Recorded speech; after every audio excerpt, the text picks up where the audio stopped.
Welcome to your hometown pub. Open 7 days a week, the Pub in LJ is your happy hour hangout. They offer a variety of dishes to satisfy every palate, and their friendly staff is here to ensure a wonderful time. Join them for daily happy hour specials Monday through Thursday. And don't forget, every Wednesday is Wing Wednesday with $1 wings all day long. Located at 941 Maddox Drive in East LJ. Open Sunday through Wednesday till midnight, Thursday through Saturday till 2 a.m. The Pub in LJ, where every visit feels like home.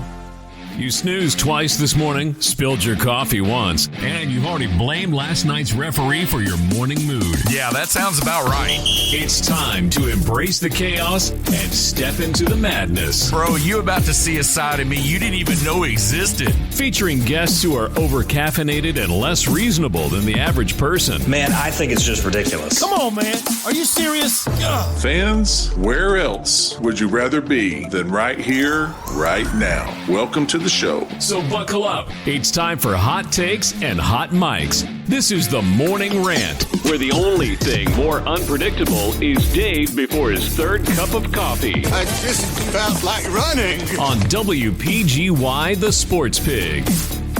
Your neck of the woods today, right here again. Big John territory here, and you live. I guess you live right around the corner, basically. Half a mile down, a couple of subdivisions down on the left-hand side. So might have some visitors from our neighborhood this morning, and looking forward to that as well. Absolutely. Speaking of visitors, we've got one that's already with us. He'll join us in the next segment. Our NFL insider, David Collins, will join us right here live on the program over this first hour of the show. And, of course, we'll hear from a slew of others, as John mentioned. Again, speaking of John Capone, the owner of Bradley's Bar and Grill, joins us. I had the pleasure of talking to him a little bit earlier. It's the first time, we've been in a text thread for a while now, but the first time I actually got to lay eyeballs on John. Man, he's a great guy, super good character. Man, he's a storyteller. I can already tell that about him. So we're looking forward to having him on the program as well. And we want to encourage you guys. I mean, if you're within earshot right now and you're listening to us and you're going to be anywhere around the North Metro area,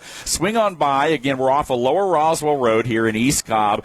Bradley's Bar and Grill, again, conveniently located right off of Lower Roswell. So, again, we'll be here till 1 o'clock today. Again, no Chuck Oliver today. We are hijacking his show. Sorry, Chuck. He'll be back with you on Monday talking about the latest with college football as we continue to chop it up and talk NIL recruiting. A lot of news, of course, coming down the pipe, with some different folks. I know that there was a Georgia had another player arrested, in the last couple of days there. I know you have a little bit of a smirk. I was going to be nice, and I wasn't going to say anything, but go ahead. But I went ahead and did it for you. But again, so there's a lot of things, and sometimes it's unfortunate. We talk about, the world of sports. Usually it's 80-90% positive. There's always going to be that 5 or 10%, as we know. And again, so there are some different things going on in the world of college football that we'll talk about because we got a lot of time here today. The great thing about this format today, John, is that we actually have a little bit more time to dive into some things. And one of those things that we're going to talk about here over the next few minutes is the NFL schedule release. Again, last night, all the schedules being released around the league. We're going to bring David Collins in to talk about that as well. Again, our Atlanta Braves fell last night. They lost Game 3 of the series, still win the series against the Cubs. PGA Tour Championship going on right now as we speak. We've got a lot of news and notes to share about that. Of course, the Preakness this weekend as well. So a busy sports weekend coming up, and we're here to talk about it. Yeah, looking forward to it. Preakness, Braves, Boston's in town, I think, for a 3-game set. And, and a lot of buzz around the scheduling of the NFL, especially I'm going to once again say I pulled up. I was going to show David earlier, pulled up the strength of schedules all the way down. And they're trying to convince us as much as possible as a parody. Yeah. But I did find out that I didn't see. I couldn't remember the names, but I think there are 5 teams that are not being shown on primetime this year, and they made the comment that you must be really bad. Yeah. If they're not even going to give you one game on primetime. I think the Jets were one, Miami was one. Cardinals, and it wasn't Cincinnati, Cleveland maybe, I forget. But there's like 5 teams, so it's, Yeah, so I mean, it's what you said the other day is that how only ESPN and the NFL can make a holiday or whatever out of the scheduling. Yeah. It's like the Pro Bowl.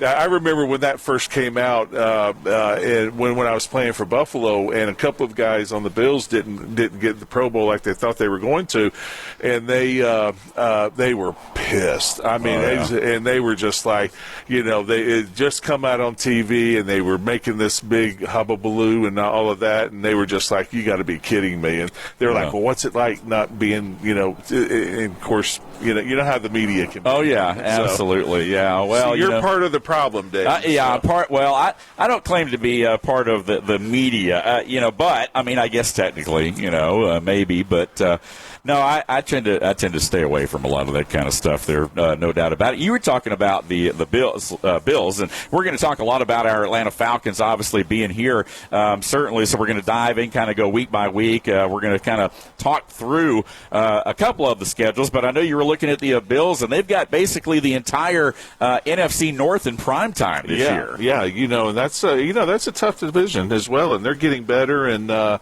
it's again, my feelings about primetime games. I'm a 1 o'clock guy, but no, they've got and we'll talk about it, but they've got, let's see, they're going on Monday night. Well, they've got Monday nights and then the Thursday nights. You've got Detroit coming in for the first ever Thanksgiving game in Buffalo, and then Buffalo's going to Green Bay on another Thursday night. So it's interesting to see how they pick and choose those games. I think we've got 2 at home and 3 on the road, so I guess that's and I'd said here earlier, Atlanta's got the 4th easiest schedule, which looking at it, it doesn't look like it's easy. Well, you know what I'm saying? Yeah. I know they go based on the records and all of that stuff, but it's still how that can turn out. And then Buffalo's got the 25th, and I actually thought it would be a lot worse than that with some of the games, especially the road games they've got to go to out to the Rams, the Raiders, Houston, opening up Houston, and so I don't know. We'll just have to wait and see how it plays out. I think it all, we talk about. I think it all comes down to the injuries. If you can make it through preseason, our philosophy was always if you can make it through preseason relatively injury-free, which Marv was great at doing. But you always try to go for that 3-1 and 4-0 the first 4 games of the season, right, if you can do that. And if you can, then you start to set the rest of your season. We set them up in quarters. That's just how we did it. And then you have injuries in those first 4 games, and that makes the next 4 or 8 games that much harder. But if you can get through it relatively healthy, then obviously it makes it a little bit easier for you. Yeah, no doubt. Atlanta Falcons opening up their season on the road in Pittsburgh, taking on the new-look Steelers, if you will. Again, with Mike McCarthy, of course, going there as well. So, again, a lot of unknowns for the Falcons going into that, and we'll talk about that a little bit throughout the next 3 hours right here. Again, we're on the air till 1 o'clock this afternoon here at Bradley's Bar and Grill off of Lower Roswell Road in East Cobb. Hey, congratulations to some of our local area high school teams. Last night, the Pickens Dragons defeated the Calhoun Yellow Jackets in Calhoun, a 3-game set. But no third game needed as the Dragons swept the doubleheader yesterday or last night in Calhoun. So the Pickens Dragons moving on to the state championship, their first ever state championship baseball appearance, and they'll be taking on Troup County, another very good team out of the LaGrange area. Those games will be played, I believe, next Saturday down in Columbus, and we will have some coverage for you one way or the other. We are expecting to carry the games live. It's just a matter of whether we do it here on the Sports Pig or over on our sister station over on 101.1 The Pulse. But nonetheless, we are expected to have live coverage. Congratulations, though. We had Coach Adam Williams on the show yesterday as we were previewing the matchup, and he even said, Calhoun analytically had the best pitching staff, it looked like, in the state of Georgia, but it was the Dragons who showed out Again, Rice, the Auburn commit, with a great performance. I mean, the bats were moving, and the Dragons able to get it done in games 1 and 2. So they're moving on to the state championship. Cartersville did fall short to Kell. Kell, again, we are in East Cobb right now. Kell, just up the road a little ways from our position here today. They are headed to the state championship. Etowah, again, in Final Four play as well. Some of the brackets being decided, I believe, tonight. So we'll know a little bit more on Monday. But nonetheless, again, a lot of our area high schools in Final Four baseball and, of course, soccer and other sports going on as well. So, again, congratulations and kudos to all of our teams there. It's always great to see, a lot of those local schools doing well. Well, as I've said before, don't tell anybody, but I hope Pickens comes back with the state championship. But, how cool would it be if they could set the baseball finals up at a neutral field like they do football and basketball? Yeah, whether it be in Athens, you might have regions. You might have Athens, you might have Georgia Tech, you might have Mercer. Some of those schools. Yep. How cool would it be that they could go and enjoy just a little bit of a bigger atmosphere, a bigger venue to celebrate? Because there's going to be a boatload of people going down from Jasper. Absolutely, they're going to be following the team as well as they should. They need to be very proud of them, and I do hope they need to come back with a championship, because it only makes our area look better and better because of the quality of athletes that we're showcasing and getting out there. Yeah, absolutely. I think we're in Walton Raider territory today, aren't we? Yeah, just right. And I don't even know if they made the playoffs this year. They might have early, but normally they've had a stellar baseball program. We were neighbors with the Weidmans, who I think all three boys came through the Walton program. Dominic Blaylock came through, and of course he went on to play at Georgia and spent a year at Tech. But brothers who played with Harrison, they were up in Kentucky, and so the Weidmans, their oldest son is playing for I think a single A or a rookie league team out in California, and apparently is just killing it. I haven't talked to Whitney in a while to see how he's doing, and then he's got one boy that just graduated that's going up to Piedmont, right there in Cartersville. Is that Highlands? It's Highlands, Georgia Highlands. Yeah, Georgia Highlands, and that's where the other one. That's where the other Weidman boy started out, and of course he went to Western Kentucky and killed it, and then he was going to go to Clemson until he got drafted in 99th by the Padres. Oh, wow. And, there we go. But all three Weidman boys are representing this area. Walton's always had great sports programs overall. Of course, the volleyball team has done, they win state championships about every other year. And the football usually makes the playoffs. I think a couple of years now, Harrison was on the state. They lost the state championship game back his senior year, and then I think Walton went to another state championship game a couple of years ago. So it's they got a great program. East Cobb's got great programs, and especially now I'm not very knowledgeable on baseball because our kids really didn't play, but they've got that 6-4-3 or 6-4-2. They do, 6-4-3 baseball, East Cobb baseball. East Cobb baseball, and there's legendary. There's not even there's a park down here, not even a half a mile, and I remember Coach Danny Hall a couple of years ago. I was at a football game with him in a box, and he says, we just go. He says, have you ever been to that little park that's right there off of Johnson Ferry? I said, yeah, I live a mile from there, and I said, he said that's some of the best baseball we've ever seen. Well, and there's a lot of the kids that play. We're talking about Pickens and some of the rural areas. A lot of those kids go down to East Cobb and play in the East Cobb Baseball League.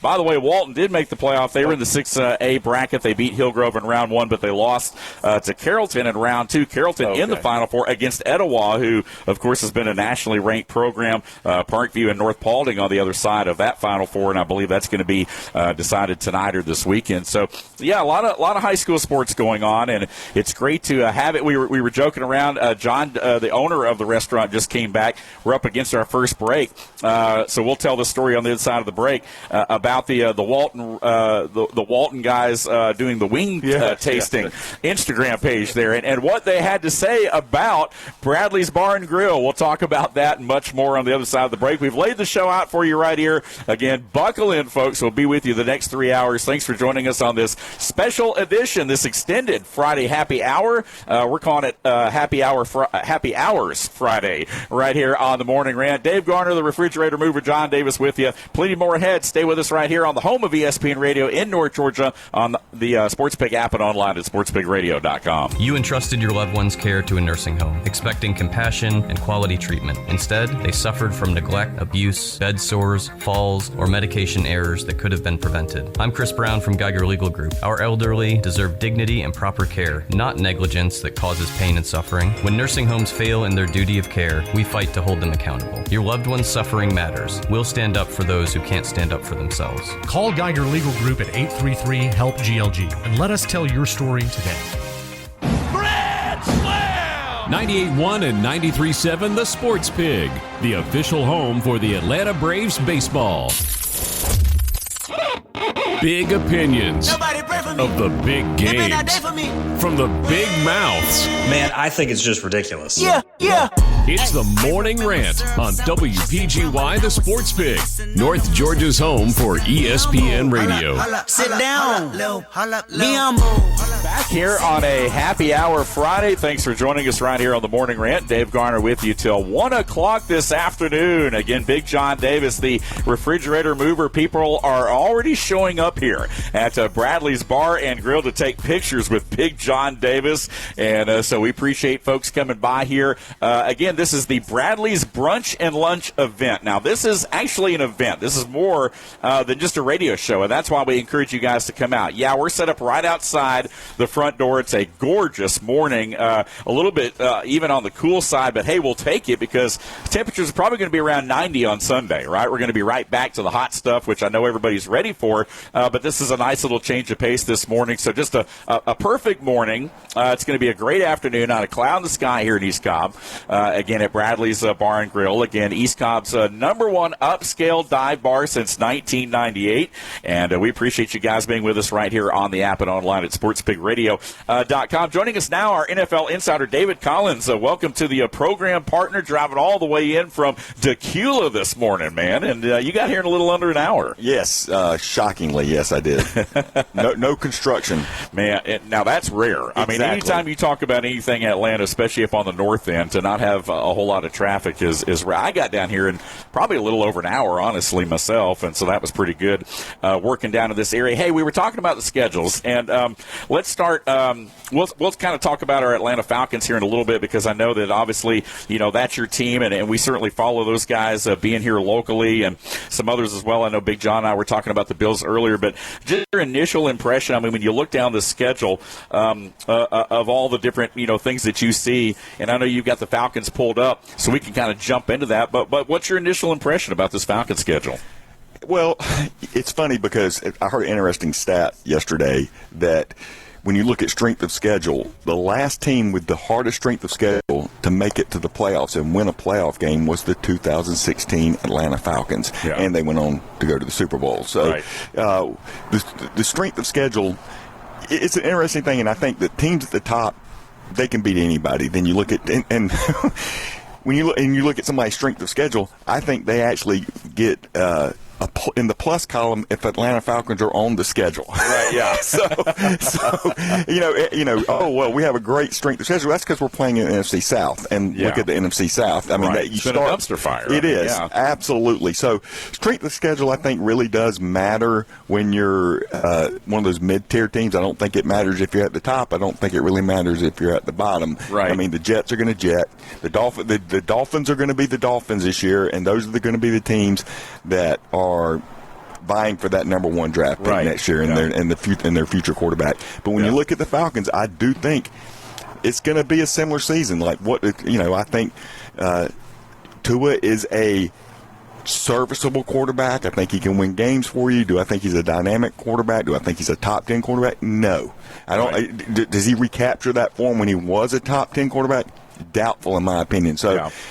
Unfortunately, I think when you look at our schedule and the NFC South, I think it's a coin flip. I think the Saints can win this division, and they can be at the end. Right. And I don't think the Falcons are bad enough to be at the bottom of the division, but I don't think they're good enough necessarily to, win the division, win a playoff game, and make any noise. And run away with it. Correct. Right. Yeah. That's the problem. So, great quarterback draft next year. I'm already thinking, so as a fan, what do you do? And this is my big struggle every single year. Do I root for the Falcons to win, or do I root for them to lose so we can get a higher draft pick? And it's sad that it's come to that. But since Matt Ryan has left the building, we haven't replaced the quarterback yet. Yeah. And so until you have the quarterback in place, and we're the first team we play is the Pittsburgh Steelers, and they're in a similar situation. They're trotting 42-year-old Aaron Rodgers out there, and they're a team that says we just don't want to lose.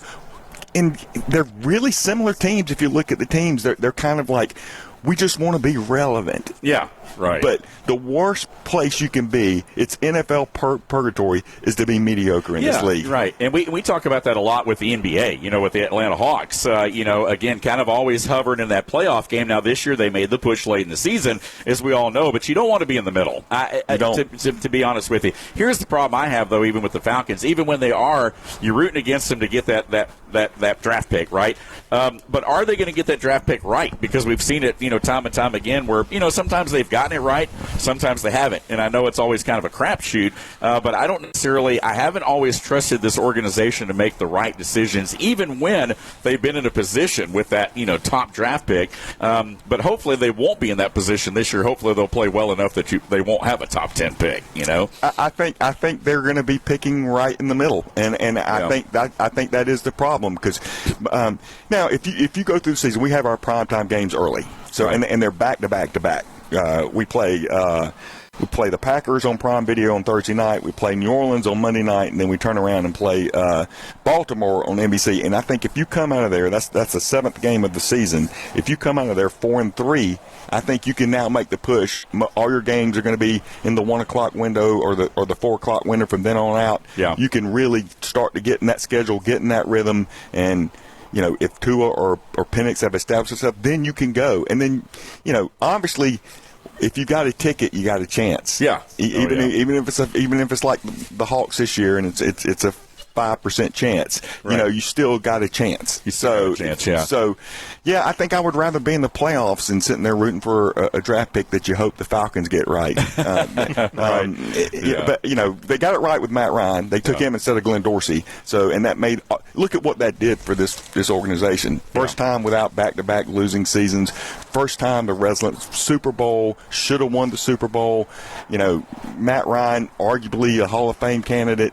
If you can get that right, if you get the quarterback right, then you're not sitting there taking that crapshoot every single year. Yeah, and we talk about that. I mean, the one position you got to get right, really in all levels. I mean, it's such a quarterback-driven league now, as we talk about. You've got to get that right. That's why that quarterback makes so much money. That's why he's the highest-paid guy on your team, because you've got to get that one position right. How much, and here's another question, too. I mean, how much do you put into strength of schedule? Because for me, I don't really look a lot into it because we don't really know how good. I mean, you sit there and you look at a team like the Washington Commanders, who were supposed to be, god awful a couple years ago, but the Dan Quinn, they went on that run, they went all the way to the NFC title game.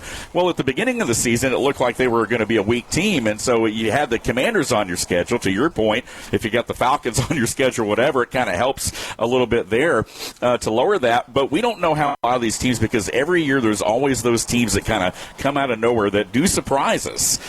So, again, when I look at the preseason rankings, I think of it as just that. It's a preseason strength of schedule. We don't know how it's going to play out. And so, again, I don't always put a lot of faith into that. It matters in hindsight. So it matters. So it definitely mattered for the San Francisco 49ers had one of the easiest schedules last year. I mean, it was a cakewalk, and it got them in the playoffs, even though they were injured, even though they were, they were able to kind of piece it together, but then they were exposed in the playoffs. Yeah. So it certainly mattered for the Patriots last year. So and I think those are two teams I don't think make the playoffs this year. Here we go. So to me, it definitely matters, but it matters in hindsight. Who knows who's going to get injured? Who knows what quarterback you're going to be playing? And if Lamar Jackson's playing, the Ravens are a completely different team. So and he's injured a lot. So it really does matter when the game is played. Yeah. So right. you know, you got the Bears who got the hardest, and you got the Browns who got the easiest. Does anybody think the Browns are making it to the Super Bowl this year? No. So in that factor, it's not going to matter for them. Right. Yeah. But the Bears, it definitely matters. That is a Super Bowl contending team. That's a team on this uprising, and they've got a really, really tough schedule. Then you look at a team like the San Francisco 49ers this year, and nobody has to travel more, and that factors into that straight schedule. 38,000 miles. Yeah, or that's something. crazy. That's insane. We were joking around that half of that's to Australia in the first week. Yes. But yeah, they have a long way to go. No doubt about it. Big John back with us here at the table as well, man. He's already signing autographs, taking pictures, man. People are coming in here, man, to Bradley's Bar and Grill. Technically, they don't usually open till, 11, I believe. Yep. But they opened a little bit earlier today here. Again, our friend John Capone, and we've already had some folks walking in here, so it's been great. But, yeah, back to your point, too. And, John, obviously we've been talking about the schedule release and so forth and the strength of schedule as far as the teams there. But from your standpoint, being a kind of a former player and coming out of that world and with those things kind of being released, I mean, what was your experience with that throughout a season? You know, I think football is one of those sports that on any given day anybody can win. The Browns and the Bills, and going back to when I played, our toughest games were against the New York Jets. Yeah. They weren't good, but it was the most physical game that we had ever played, those two games the whole year. And it was usually 20-17, 17-14, 21-20 and stuff like that. And you're thinking, you're watching the film the week before, and it's just like, look, we can get 250, 275 yards rushing on these guys. We'd end up with 75. Yeah. So I just think it's to the point of the – you're right. The lower half or the lower third, they're not going to sniff the playoffs. We understand that. But what I have found out in the past is that they can ruin somebody's chance. They can put a little dent in their confidence level. Especially the last 4 games of the season. Because look, those guys, even though they're 4-12 or 5-11 and stuff, those guys, if you think about it, and to help people understand, is that they're auditioning for next year. Because the Team A is they're not they're going to win 6 or 7 games. Well, you know what, the GM's upstairs and he's thinking, okay, we got to overhaul, we got to change our thinking. And so now the players are like, well, dang, well, if I don't straighten up and give the effort, then I'm gone. And so that's when it starts to creep in and say, okay, the players that just really took things for granted the first part of the year, now they're like, oh, I've got to save my career, and they go out and have a 4-sack game, or 175 yards rushing, or 14 catches and stuff like that. So I see how it. I don't think there's really any parity. I think there's really a legitimate maybe 7 teams. I think 8. I'd have to look at it again. I didn't look at it that close last night, but I think there's a legitimate 7 or 8 teams. I don't think there's really going to be any surprises. I think we've kind of figured out now, and there might be 1 or 2, like the 30-1, Preakness odds and stuff like that. Right. But I think if you're honest and you look at the top 8 teams of the league, chances are that's going to be 2 of your Super Bowl contenders, unless, like you said, David, unless you come in there and somebody just completely surprises you like New England. You're right. They got exposed. They got exposed bad. It's an embarrassment to the AFC. I knew watching the season that they weren't that good of a football team. But they didn't play anybody, and they capitalized because. And I'll say this: not a big fan of his, but Mike Vrabel, he knows how to coach him. He knows how to coach him up, and he did that for a year or 2 at Tennessee as well. But there's some ghosts coming out in New England now, and a lot are saying, and I'm not going to get into it because I could care less what happens in his personal life. But how are you representing the organization? It's a distraction. It is a huge distraction. Yeah. So, I think that's good. I mean, I've read articles and gotten some emails. They're pretty much saying, dude, you need to gracefully bow out. Yeah. So, wow. Yeah, a lot of different Super Bowl hangover, too. Well, yeah, that's true. Right. But in order for him, and what they're saying is that go ahead and bow out gracefully, and we'll salvage your career in 3 or 4 years.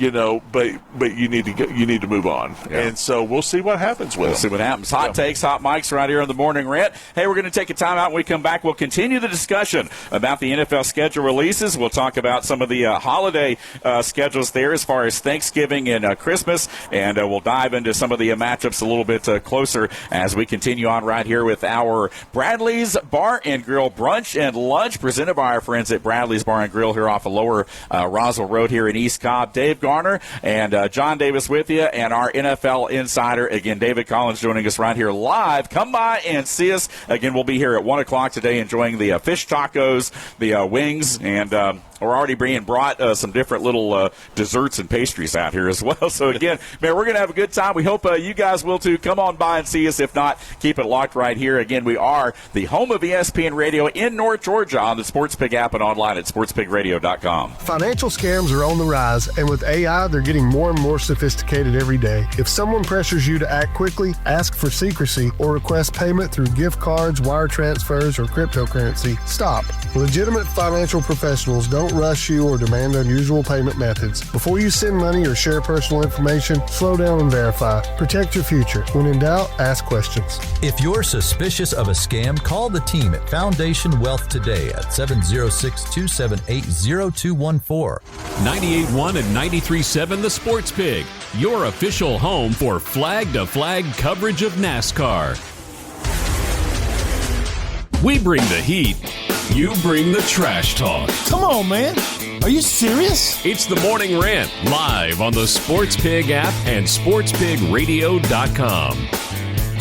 Welcome back to a gorgeous Friday here in East Cobb. Again, Dave Garner with you, the refrigerator mover John Davis, our live show right here till 1 o'clock as we bring you a special edition of the Morning Rant.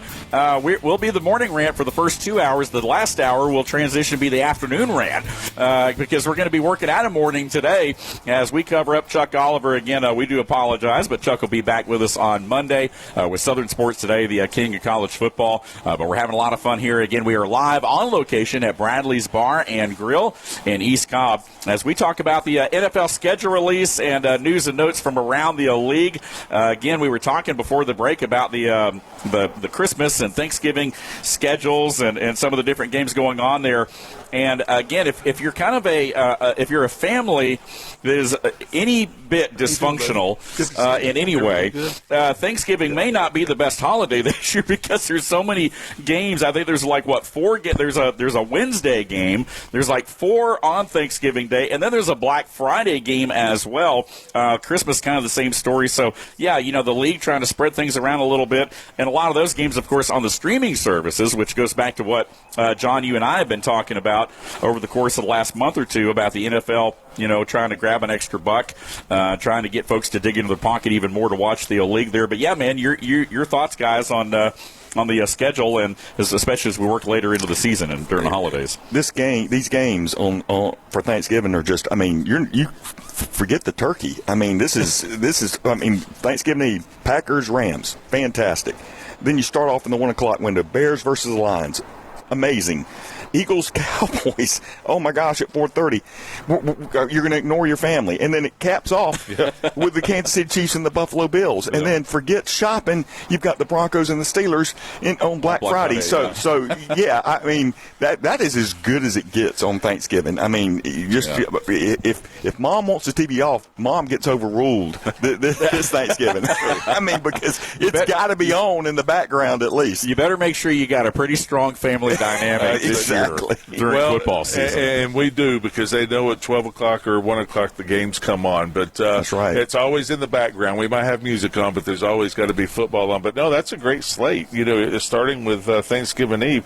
It's the money grab, Dave, we've talked about it. It's happening. There's no way of stopping it unless, of course, Donald Trump steps in, and he really, I think, at the end of the day is kind of going back and saying, look, this is a traditional sport. We need to get back to our roots, and of course, a lot of people will dismiss them, which is understandable. I mean, you got 50-50 crowd. But yeah, whatever, Monday nights used to be a special game. That used to be like the Howard Cosell, the Don Meredith, and those guys. And then you got Sunday night, and then and then you got and Thanksgiving obviously is big, but it used to be, if I'm not mistaken, I thought it used to be the NFC North. It was Chicago, Detroit, and Dallas, and Miami. The Cowboys Vikings are always on. I always thought that it used to be that. Now they've expanded it. Now they've got the Thursday night Thanksgiving game that they're bringing 2 other teams in. And, I tell you what, if I was a player looking at our schedule right now, I would be pissed. I would be so upset because, they're playing, they've got, I think, a total of 6 or 7 primetime games. And 3 of them are on the road. They've got to go to the Rams. They got to go to Minnesota, which is not easy. Obviously, got to go to Green Bay. That's not easy. Yeah. And then you got to go to Denver on Christmas Day. Right. Which is not different or not easy. Yeah, Buffalo again. Yeah, with a tough slate there, but a lot of primetime games again this year for the Bills. And again, the game at Green Bay I think will be insane. I mean, you got 2 cold weather teams late in the year playing each other, 2 fanatical fan bases. Both of those towns live around those teams. Yeah. I've been to Green Bay, Wisconsin. I know how fanatical they are. I mean, that whole town exists basically for that football team because there's nothing else to do in Green Bay, Wisconsin. Let's be honest. But again, so definitely a lot of prime time, but a tough slate because a lot of those games, to your point, are Monday and Thursday. Yeah. Well, the old story that I got when I visited Green Bay after I got released by Buffalo, I went up there and one of the guys is like, dude, you might want to rethink about coming up here. And I'm like, well, why? I said, it's a nice town and everything. He said, yeah, that's the problem. He says, everybody knows where you are. Yeah. He said, we got 3 restaurants. We got 3 bars. He says, trust me, everybody knows where you are and what you're doing all the time. And I said, well, Buffalo, could be that way, but they pretty much left us alone. But no, I mean, and I just have been there. Of course, when we played Green Bay, we played at the old Municipal Stadium in Milwaukee. Right. Yeah. That old basically we were talking the baseball fields and the dirt and both teams were on the same sideline. The cold water in the showers. I mean, they had it all played out right. So, but to see that iconic stadium was fantastic. I obviously got to go into the offices and the locker room and the trophies and all of that was fantastic. But yeah, it's that's going to be and Buffalo travels well, and it's going to be interesting because Green Bay doesn't really get rid of their tickets either. Yeah, no, they don't. The Rams are a team that are featured in primetime a lot too. It looks like. 7 times. I mean, 7 times, and they got to go to Melbourne. So and they're a lot of people's Super Bowl. Saying that they're kind of. I've heard several. I say several. I've said a few predictions that they want Buffalo Rams. They want a Buffalo Rams matchup. Oh, I think that's a fantastic matchup. Stafford versus and it's going to be in L.A. as well. Yeah. And probably Stafford's last year. Well, I think a team that not a lot of people are talking about, and it would be super interesting, is if you had a Rams Chargers Super Bowl right there in SoFi. Yeah. I mean, that would be great. And I think, to me, if you look at the Chargers, they had Alt was out, Slater was out. They're back. Their offensive line, which was PFF graded the worst in the NFL by a wide margin. They have completely redone it, and they were in the playoffs last year. You give Justin Herbert some time.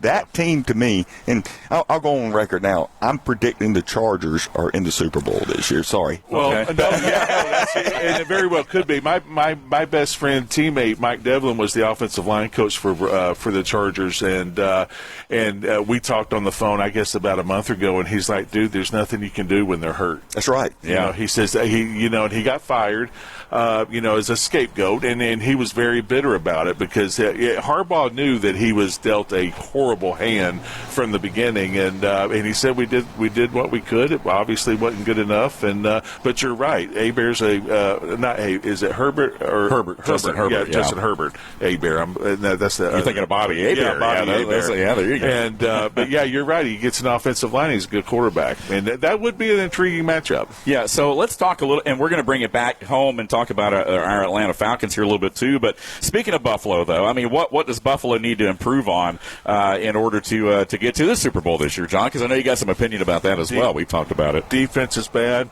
I look, I'm not going to say anything bad about Coach McDermott, but, he had his own philosophy of the defense, and to me it was more of a bend, don't break.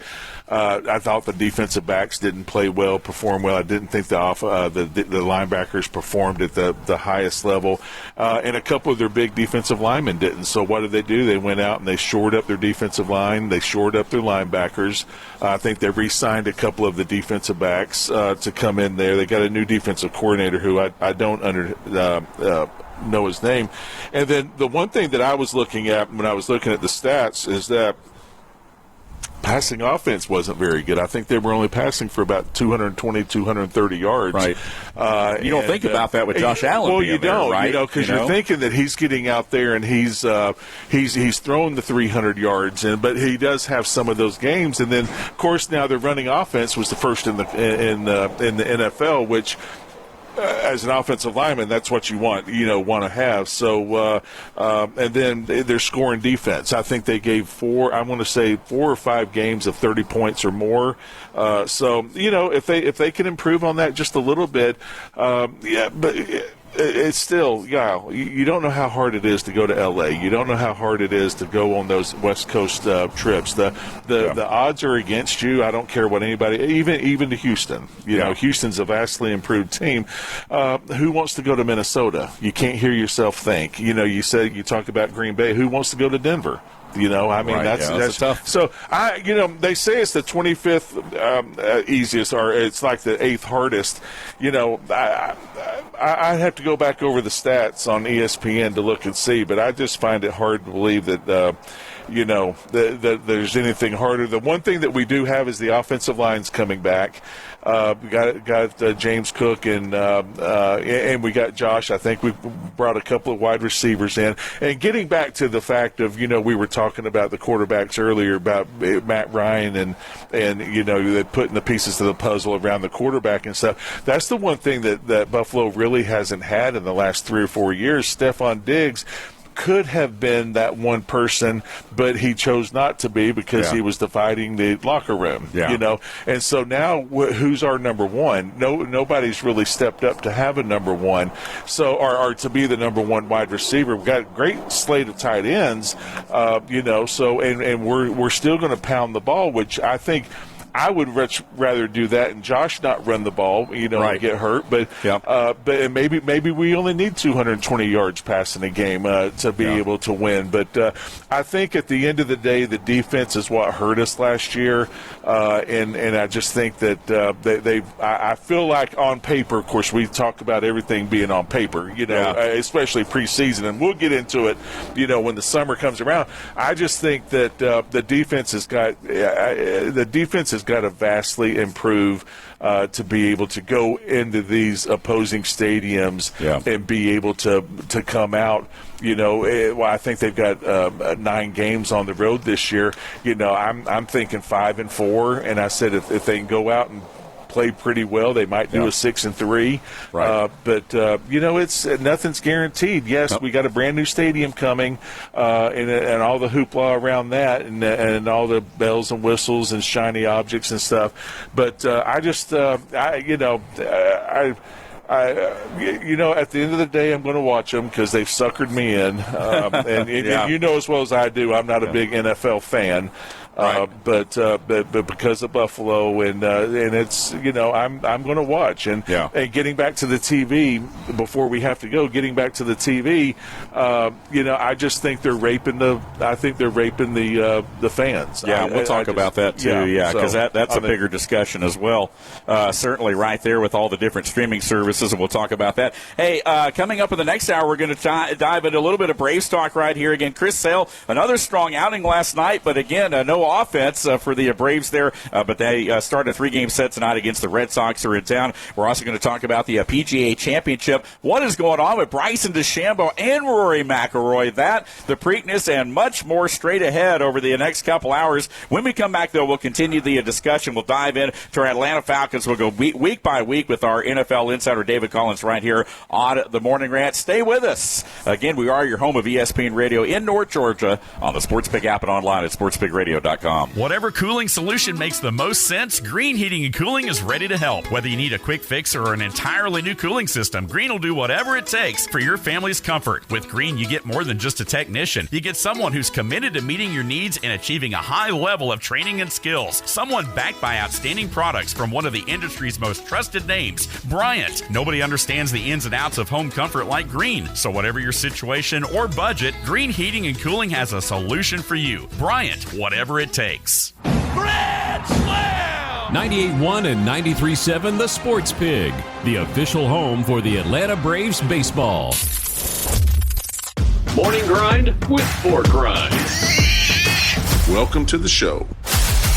It's the Morning Rant, weekday mornings from 10 to 11 on 98.1, 93.7, and 101.1 on the H2 dial. WPGY, the Sports Pig. Back with you here on a Friday happy hour edition of the Morning Rant. Dave Garner with you until 1 o'clock this afternoon. We are live at Bradley's Bar and Grill over here in East Cobb off of Lower Roswell Road. Again, we appreciate you guys. We've already had several people now coming in. So, again, we appreciate it. Again, the Bradley's Brunch and Lunch. We've got auction items, raffles going on there. Big John Davis auctioning away from some jerseys. So, again, a lot of things going on. Come by and see us, an event here today. Check out the 50-cent wings, the authentic fish tacos, you name it, man. They got all kinds of menu items here that folks just go absolutely nuts over in this part of town. So we hope that if you're around this area, you'll come by and see us. If not, try to get down here at some point. Back here with our insider, NFL insider, David Collins. And David, you and I were just talking during the break about the whole East Coast versus West Coast, and not hip-hop, but travel for our NFL teams. That was a point that John and I had touched on earlier in the week, because there's always been this talk that, well, it's tougher for West Coast teams to travel east more so than East Coast teams out west and so forth. But you found some research and done some digging on that topic as well. Yes, this is Psychology Today, a 40-year study. So this isn't a small sample size, right? But if you look at, and this is it all plays into our circadian rhythm that we have, our body clock. So it's a fascinating study. So if a West Coast team travels to an East Coast in prime time. So it doesn't matter if the East Coast team comes to the West Coast or the West Coast team's in the East Coast. If the West Coast team is playing an East Coast team in prime time, they have beat the point spread 66% of the time. Now that is a huge gambling edge if you know that stat. Right, yeah. So, and I used it last year when I was in Vegas. I took the San Francisco 49ers against the Indianapolis Colts, won a couple $100. Didn't even watch the game. Went to a show and just checked it, and it was over by halftime. So, right. so the point is that if you want a gambling edge, that is the edge you should do, because it's a 40-year span. Yeah. So always keep that in mind in your fantasy football, in your survivor pools. Yeah. If you want to make a pretty easy wager, you're going to win 66%. And I mean, where else can you get those kind of odds, right? Right, absolutely. Way better than the lottery. But the point is that does factor in. Your body clock is a huge factor in your performance. Yeah. Even with these elite athletes in the NFL, if they're playing at 8 o'clock and the Seattle Seahawks we're still playing at 5 o'clock peak efficiency. So right. I thought that was a fascinating. I learned that last year, and I was like, oh my gosh, I didn't even think about that. That's awesome. That's awesome. Yeah, we share a lot of news on here for all of you gamblers out there.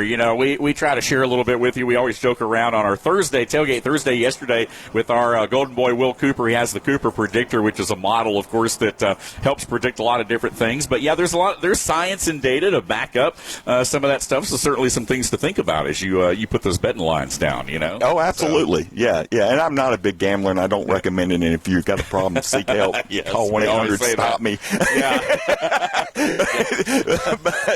But I do, if I can get an edge in something. Yeah.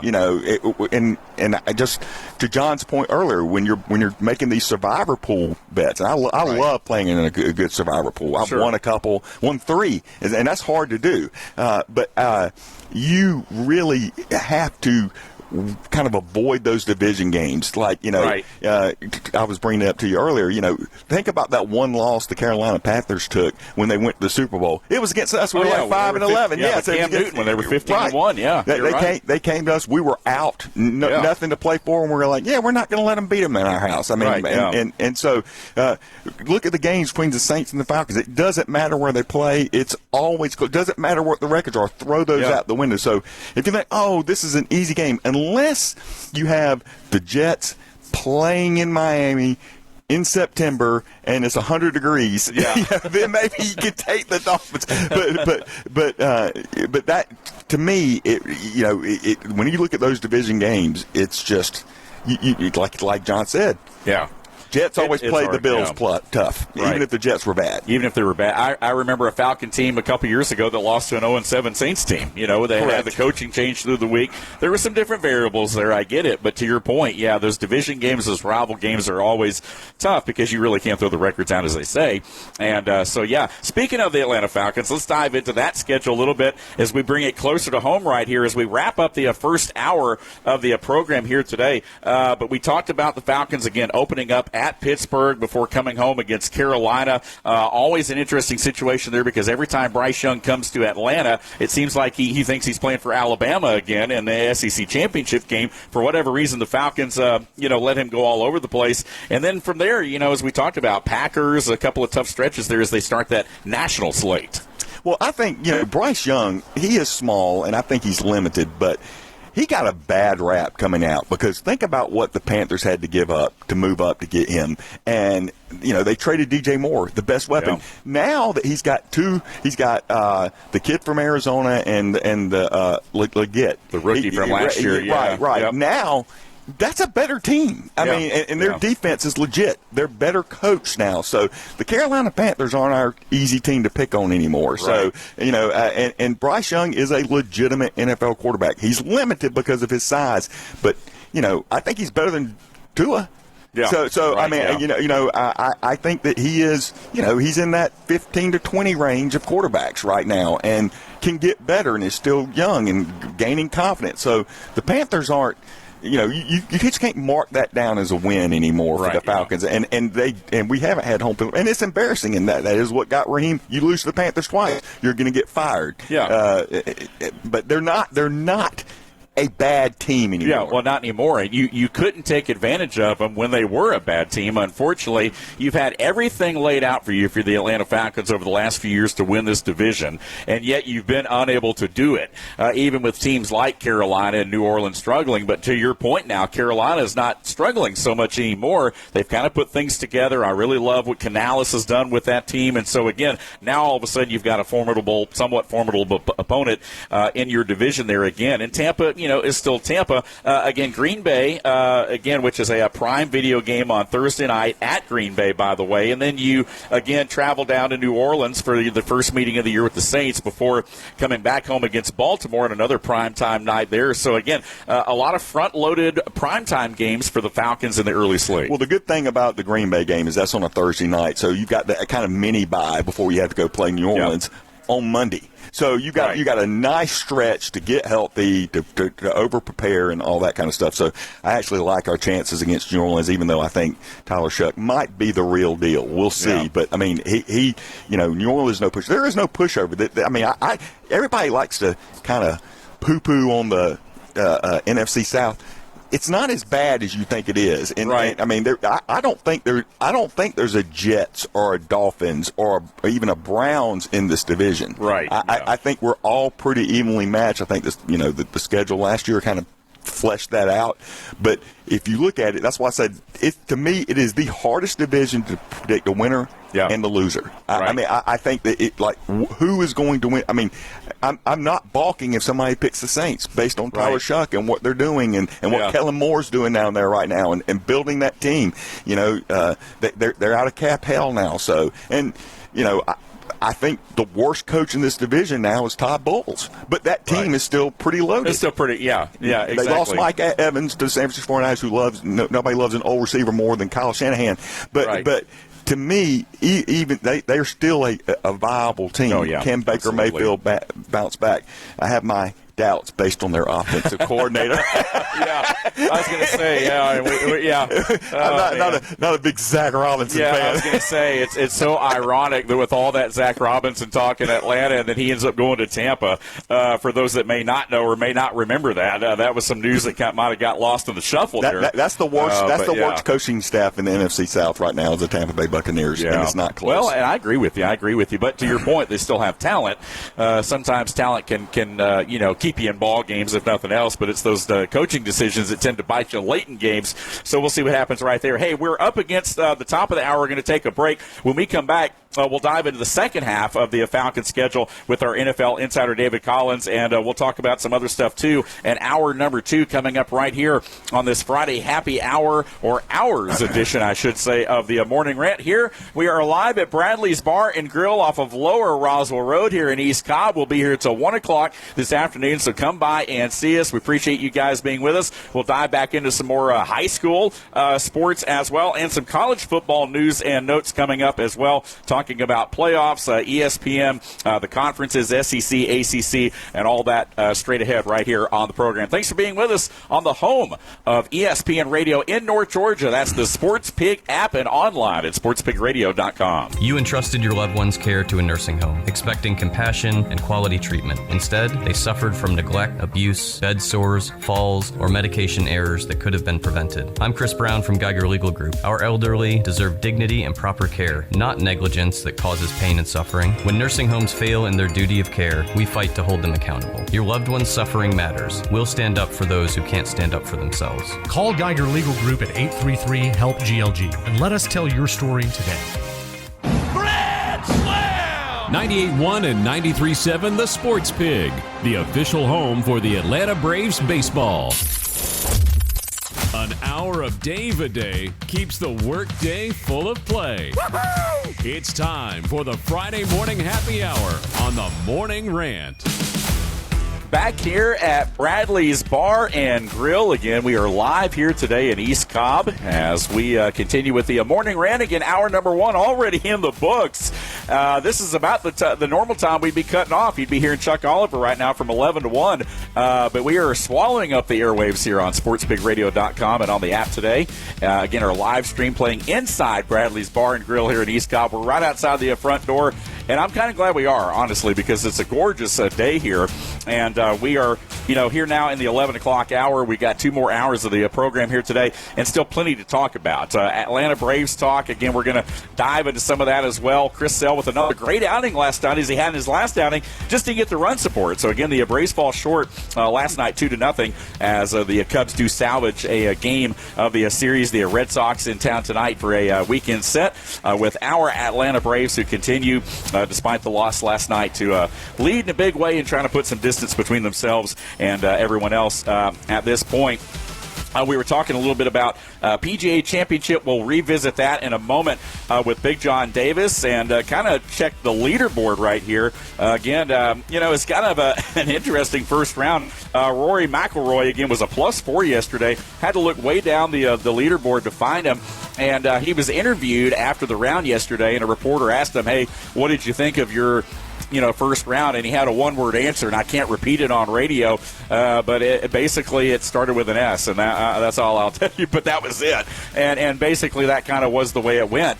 Bryson DeChambeau was a +6 yesterday. I mean, he's almost dead last. So, again, another opportunity right here, or perhaps a missed opportunity to make the cut for Bryson DeChambeau, as he comes out. He put one on a stair step yesterday on a building, and was kind of confused about the rules there. So a lot of things going on with the PGA Championship up in Pennsylvania, and we'll talk about that coming up. We're also going to talk about the NBA and the NHL playoffs. Again, the Buffalo Sabres falling last night. It looked good early. I mean, they were up 3-2 after the opening period, but they lose 6-3. We'll get Big John's comments on that, and, of course, all of our teams as well. We're here with our NFL insider, David Collins, and before we kind of finish up with the Falcons, you and I were talking. I know you do. You're kind of excited about our Atlanta Hawks, though, a little bit, and getting that 8th pick in the draft. Yes, I am. I mean, you could fit what I know about the NBA in a thimble, but I'm kind of the same way. I mean, admittedly, no, but it's exciting because I think this team is building something. I don't think their playoff run was a fluke. I mean, they ended.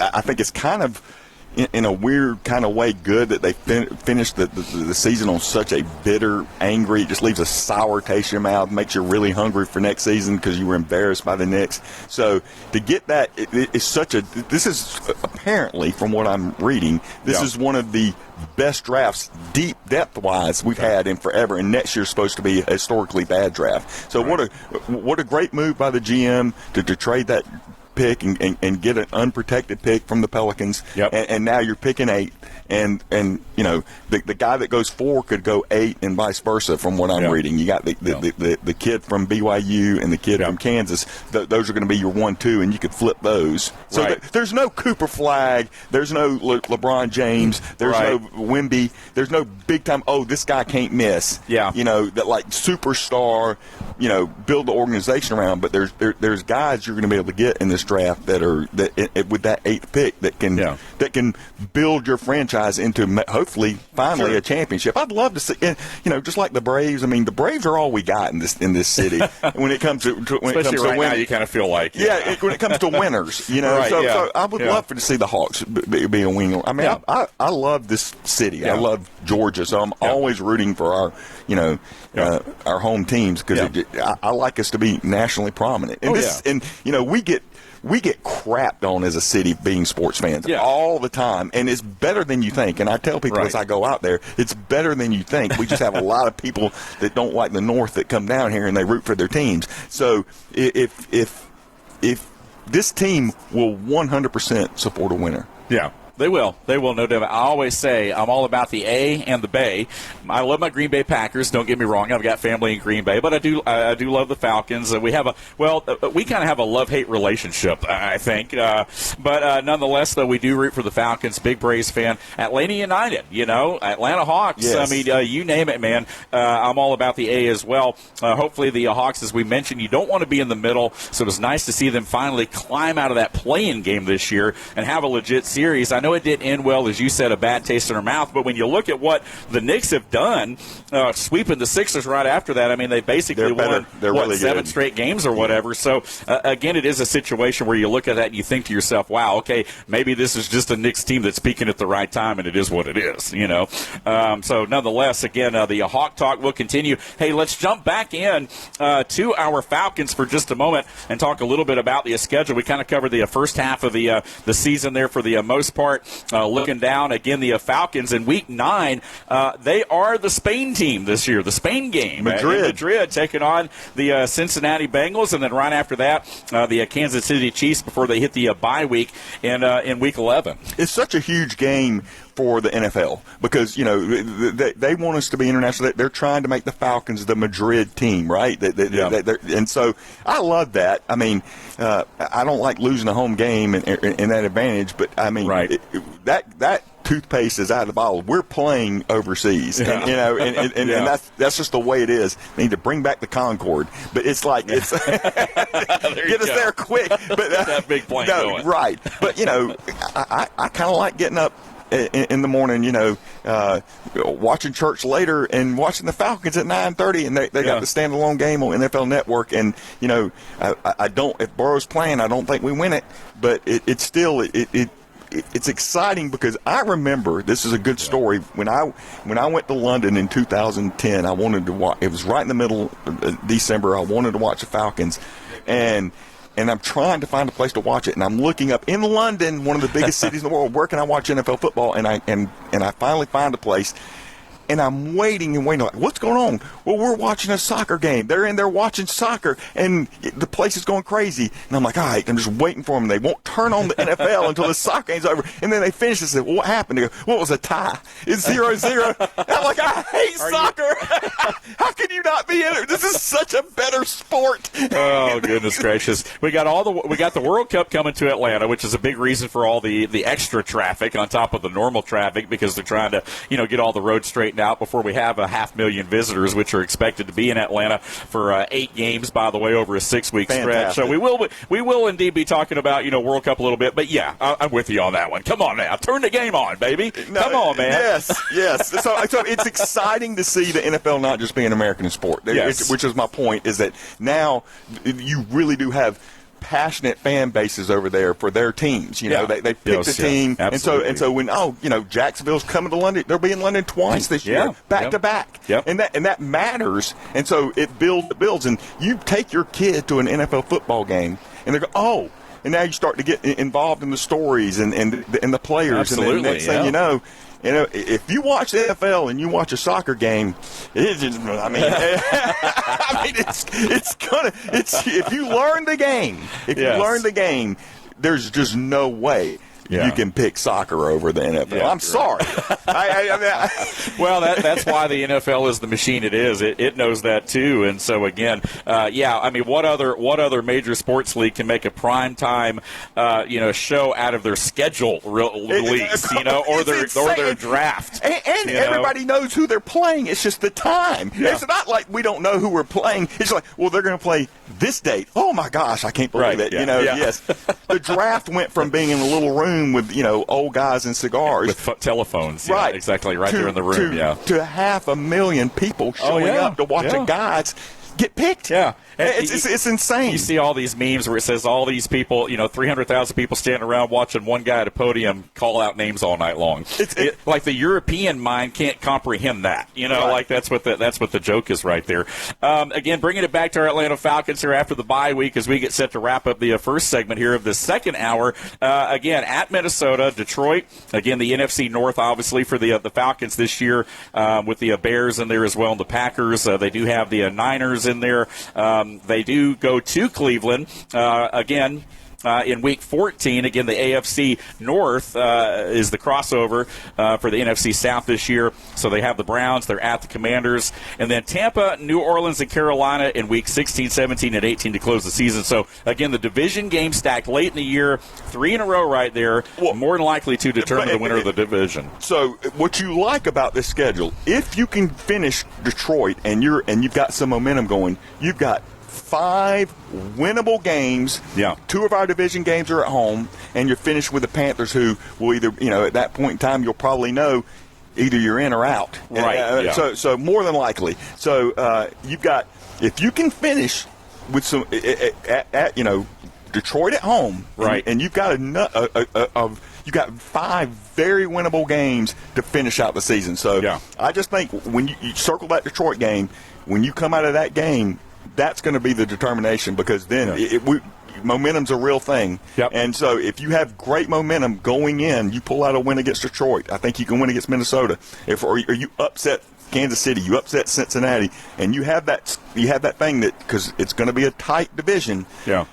You got 5 very, very winnable games, in my opinion. I think so too in the back half. Yeah, yes, no doubt. And Washington, to me, is going to be one of those teams. I look for Dan Quinn to be fired by the end of the year. I kind of seen the same trend we saw in Atlanta. Kind of built up, something big, quick, and then it kind of that went brotherhood off the rails. thing has a expiration shelf life. date. Yes, for sure, no doubt about it. So again, that's the Falcons schedule right there for you. We'll talk more about the schedules again over the next couple hours and over the next few months as we lead up, of course, to a training camp as well. Hey, on the other side of the break, some college news for you, and I want to leave you with this trivia question because we have not talked about our Jasper Coca-Cola text line yet, but it is still open, even though we're on location here at Bradley's Bar and Grill in East Cobb. Again, our Jasper Coca-Cola text line is 866-888-0744. Again, 866-888-0744. We want to ask you, chime in on the text line there. Again, what is which city that has all 4 sports leagues has the least amount of championships? Let's see if you get the answer right. Again, the city that has all 4 major sports leagues, but they have the least amount of championships. Texas, again, 866-888-0744, and you might win something right here on the Morning Rant. Hey, we're going to take a time out and be right back. Stay with us right here on the home of ESPN Radio in North Georgia on the Sports Pig app and online at sportspigradio.com. Financial scams are on the rise, and with AI, they're getting more and more sophisticated every day. If someone pressures you to act quickly, ask for secrecy, or request payment through gift cards, wire transfers, or cryptocurrency, stop. Legitimate financial professionals don't rush you or demand unusual payment methods. Before you send money or share personal information, slow down and verify. Protect your future. When in doubt, ask questions. If you're suspicious of a scam, call the team at Foundation Wealth today at 706-278-0214. 98.1 and 93.7 The Sports Pig. your official home for flag-to-flag coverage of NASCAR. We bring the heat, you bring the trash talk. Come on, man. Are you serious? It's the Morning Rant, live on the Sports Pig app and sportspigradio.com.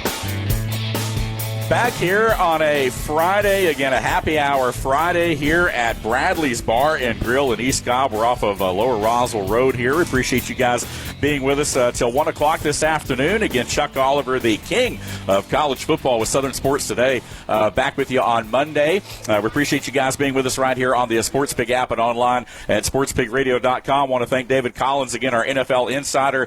He's hanging out with us here today.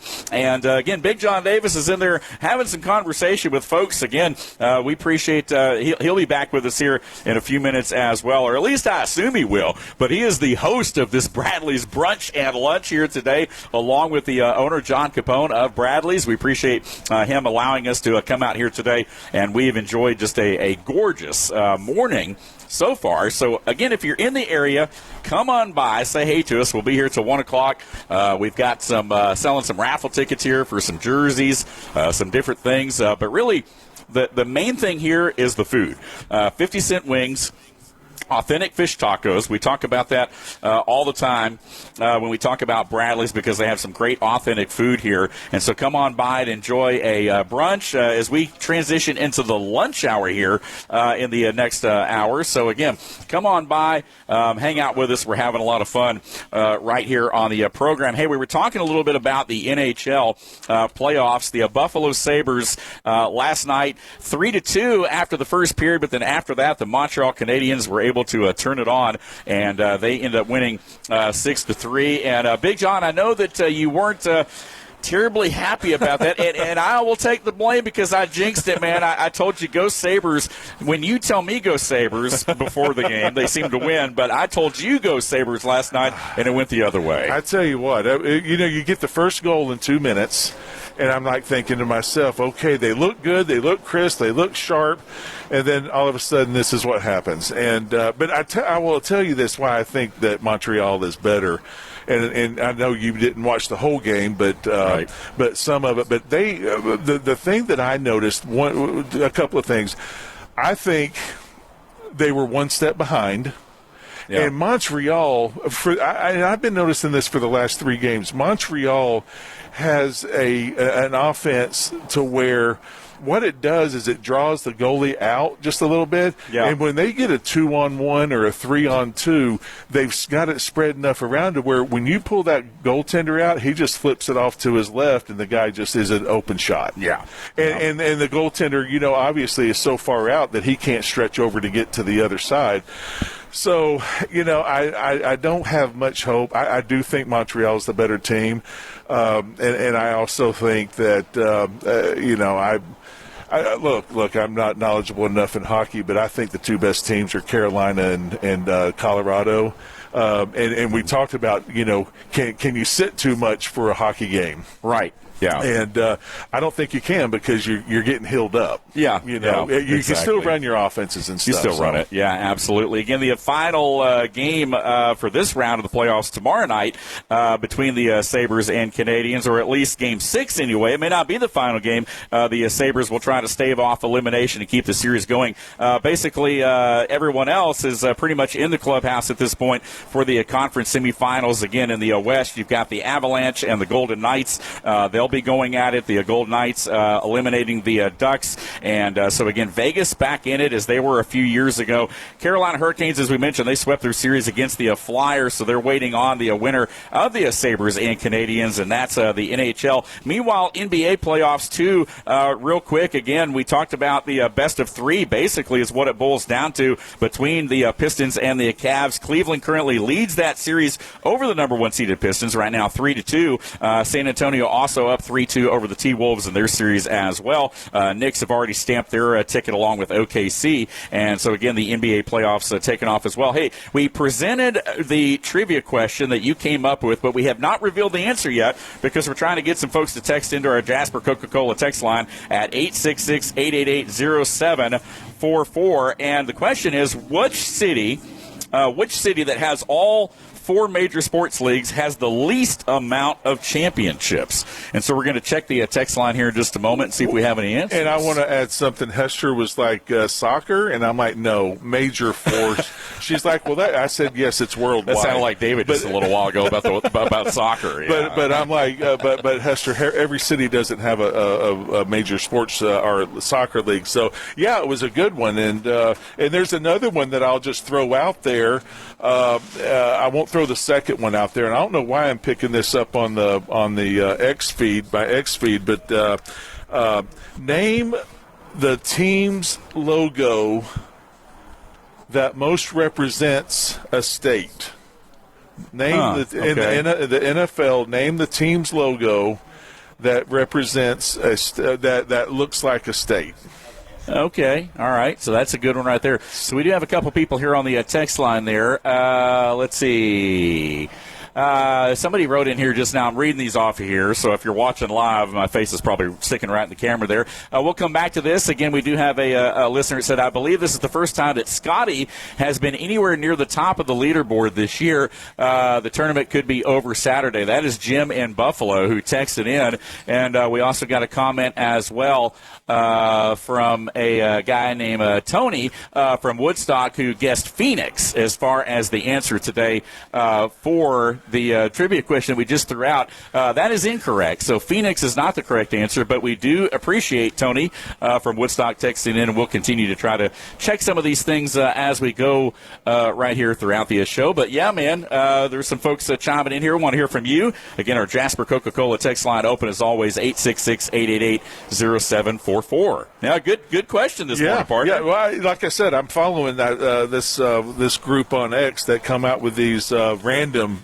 You're always looking for random trivia questions that you just can't look up, quickly on your phone. Right. You just can't Google it right away. So that was, and I did not guess it, and I did not guess the one that I just said about the team's logo looks like the state that they play in. And I might not have that 100% correct, but it is. Basically, when I saw it put up on camera, then yes, it was it. David, you want to take a guess? Yeah, you're exactly right. Carolina Panthers. Carolina Panthers. If you look at it, yeah, it's shaped like North Carolina. Yeah, it's shaped like the Carolinas. Yeah, you're right. That's exactly right. And then another one, and of course Hester's questioning me, and I don't know anything about flowers, but what's the only helmet logo that looks like that represents a flower?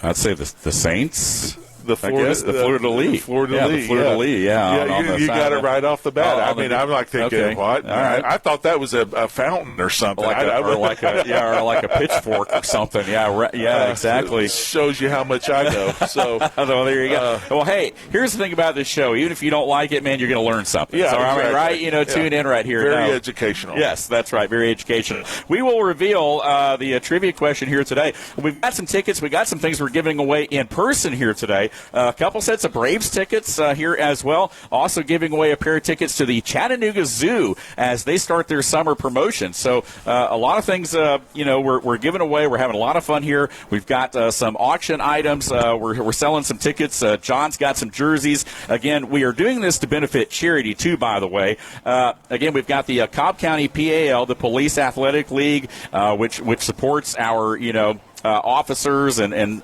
some of the athletics and leagues and things that they do away from the field there. We also have the Boys and Girls Clubs of North Georgia that we'll be helping out, and also our friends at the Appalachian Children's Center in Ellijay, a multidisciplinary group that brings together, DA, law enforcement, all the different folks. They do forensic interviews to try to battle child abuse, which, of course, is very prevalent, unfortunately, in North Georgia, particularly in the North Georgia mountains. So, again, different charities represented here today. So come on by, grab you a few raffle tickets, and win a couple Braves tickets, win a couple tickets to the Chattanooga Zoo. If you can make it by here, come on and do that. We'd love to hear from you. And as always, you can interact with us on our social media and our Jasper Coca-Cola text line at 866-888-0744. Just a reminder, Sports Pig is on Facebook, the Morning Rant with clips on Instagram. You can also watch full video episodes daily on YouTube. And again, the podcast version of our show show is uploaded every day to our website. That's sportspigradio.com. You just scroll down. You'll find the most recent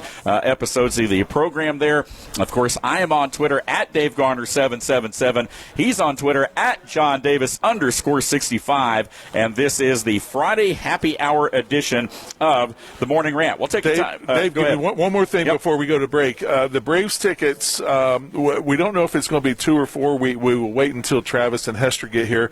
But they also come with a parking pass, which you know how important that is. In the, right in the now, red line. yes. And then it also comes with a $60 food tab in the Chop House. Wow. So the tickets are right down right field line. You're looking right down to the plate. And so we have been there. Great seats. Almost, had 2 foul balls come within maybe 5 people of us. Wow. And back in my younger days, I might have gone for it, but I decided not to this time. But made an they're great. executive decision on that. They're great seats, and we will have the calendar here. And we're going to probably draw between 12:30 and 12:45. So a lot of people are getting ready to start coming in for lunch. So we'll be able to get some more names in the hats and be able to give them away as well as the zoo tickets. There we go. We're halfway home right here on this extended Friday edition of the Morning Rant. Thanks for being with us right here as always. Want to thank our sponsors. Want to thank you, our listeners. Come on by if you're in East Cobb. Again, we're here at Bradley's Bar and Grill till 1 o'clock this afternoon, enjoying a gorgeous Friday morning. And we appreciate you guys being with us here on the home of ESPN Radio in North Georgia on the SportsPig app and online at sportspigradio.com. Whatever cooling solution makes the most sense, Green Heating and Cooling is ready to help. Whether you need a quick fix or an entirely new cooling system, Green will do whatever it takes for your family's comfort. With Green, you get more than just a technician. You get someone who's committed to meeting your needs and achieving a high level of training and skills. Someone backed by outstanding products from one of the industry's most trusted names, Bryant. Nobody understands the ins and outs of home comfort like Green. So whatever your situation or budget, Green Heating and Cooling has a solution for you. Bryant, whatever it takes. Grand Slam! 98.1 and 93.7 The Sports Pig, the official home for the Atlanta Braves baseball. Big opinions of the big games from the big mouths. Man, I think it's just ridiculous. Yeah. It's the Morning Rant on WPGY The Sports Pig, North Georgia's home for ESPN Radio. Sit down. Back here on a Friday happy hour. Hey, a big shout out to our producer again, Aaron Childers. I meant to mention you, Aaron, in the first hour, and I apologize, dude. We've had so much going on right here, but there's only one reason we're on the air right now, and that's because of our man, Aaron Childers, back inside our Carriage Kia studios, inside Master Control at the station, and way up the highway there. So again, Aaron, thanks for being with us, man. Thank you for keeping us on the air and making us sound good here today. Again, Aaron is producing our Friday happy hours portion of the Morning Rant today. Dave Garner back with you right here alongside the refrigerator mover, Big John Davis. We are here at Bradley's Bar and Grill off of Lower Roswell Road here in East Cobb, chopping it up, talking about the NFL schedule release, a lot of things going on in the world of sports. The Braves last night falling short, just didn't get the offense going last night. The bats just weren't there as Chris Sale got the bump. Looked like a good outing, perhaps, on the way for the Braves, and he was good, but again, 0 for 6 with runners in scoring position last night, and just left too many men on. Yeah, you can't do that, and especially, Chris did throw a pretty strong game, but you can't, when you look at, that's one of the things that I always like to look at, are just kind of like the miscellaneous type of stats, and but when you've got 0 for 6 with runners in scoring position, and I know it's not been that way the whole year, and we can look up the stats about it and stuff and see what it's like. Plus, they strike out 13 times, which tells me it's a little undisciplined. I don't know how great that Chicago catcher or pitcher was, but 13 strikeouts. But look at it. It's a quarter of the way through the season. They got the top record, which I think we might all be surprised, because we didn't know what was going to happen with Matt Olson. who I think that after I looked at some of the stats, he's very deserving of the MVP right now. Yeah, early season honor. Early season, and you just hope that he continues. And he just seems like it's just a steady guy. He just just goes to work and you got to admit, I don't care what a lot of people say, but you got to admit this past week's been pretty emotional for those guys. Whether you had anything to do with Ted or Bobby, they're still Atlanta. It's still the Braves. And again, the Braves in the major leagues, they're leading in batting and pitching. And then again, I said, Matt Olson, I call him pulling out the old Chris Berman nicknames, Matt Olson Golden. And if people don't know who that is, we've had a few Molson Goldens from Canada. There you go. A few beers and stuff. So, but yeah, there's a lot of baseball to be played. You got big weekend. I don't care how bad Boston is or where they are. It's still Boston interleague and stuff. So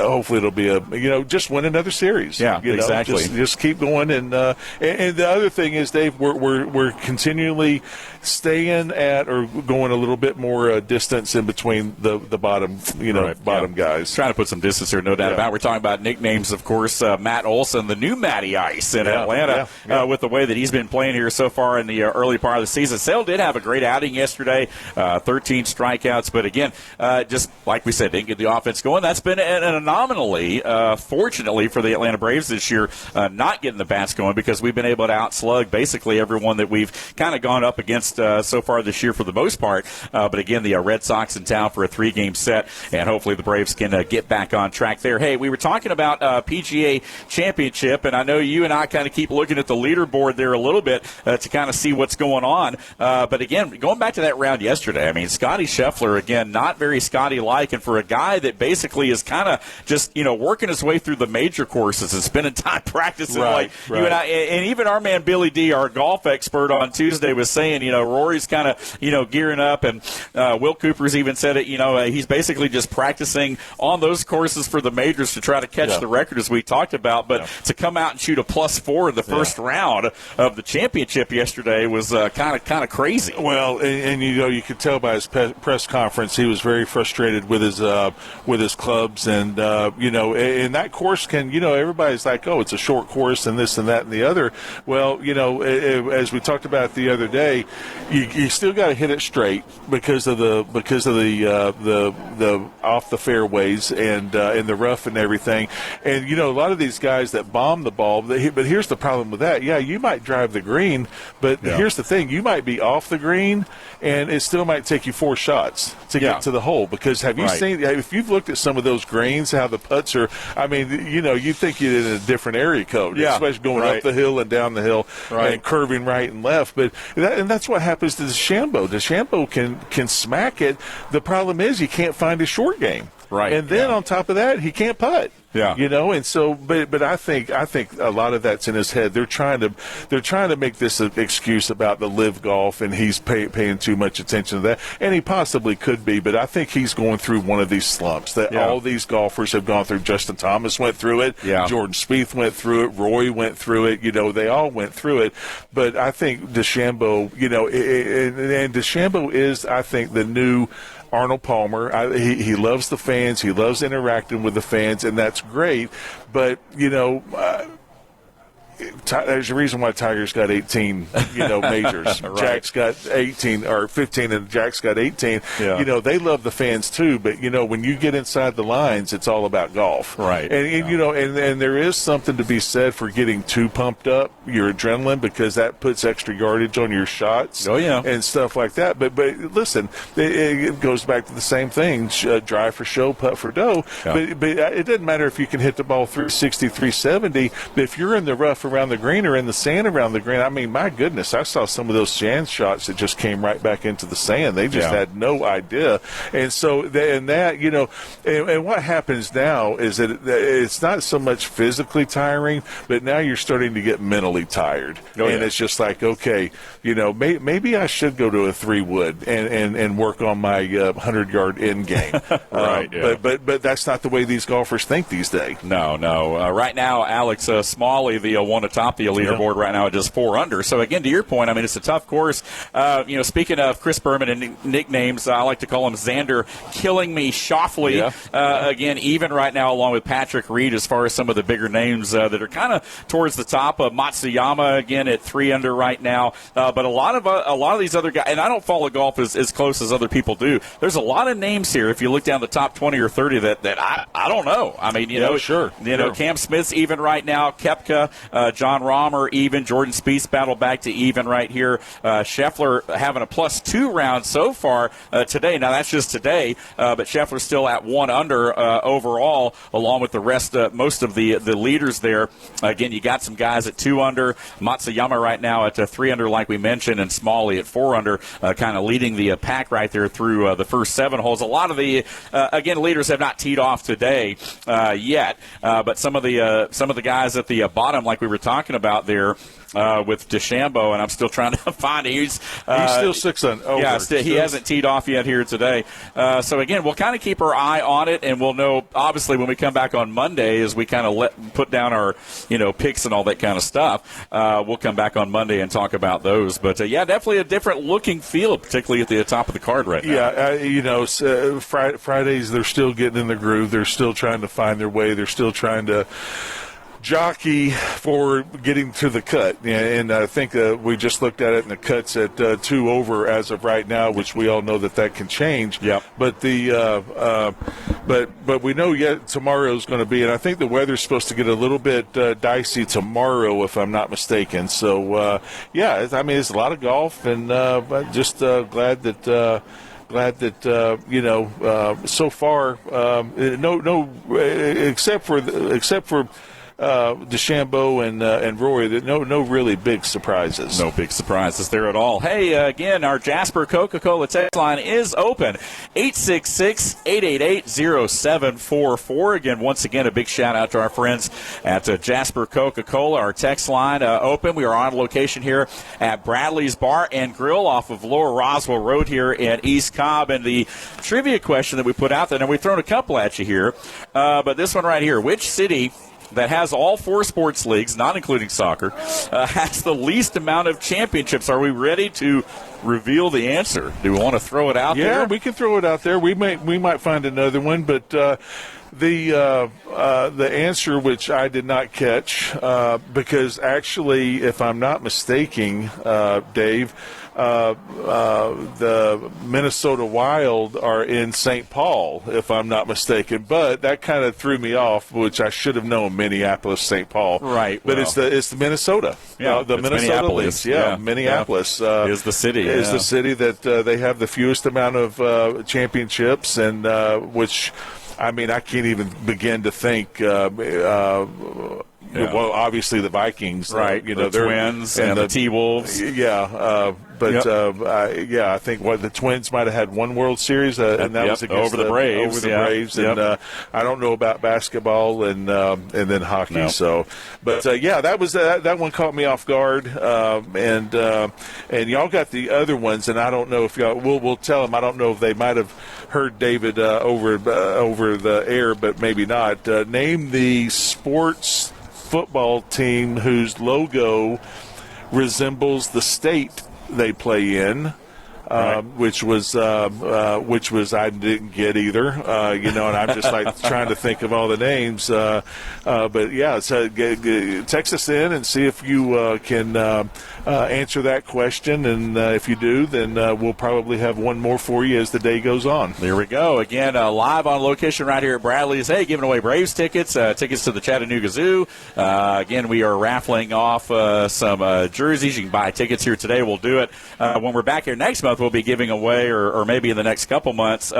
We're trying to figure all that out. But again, come on by today and purchase those, and definitely get into some raffle drawings there as we benefit charity here today. Again, several different charities will benefit from the event here today. It is an event. It's not just a radio show here today at Bradley's. A brunch and lunch at Bradley's Bar and Grill here off of Lower Roswell Road here in East Cobb.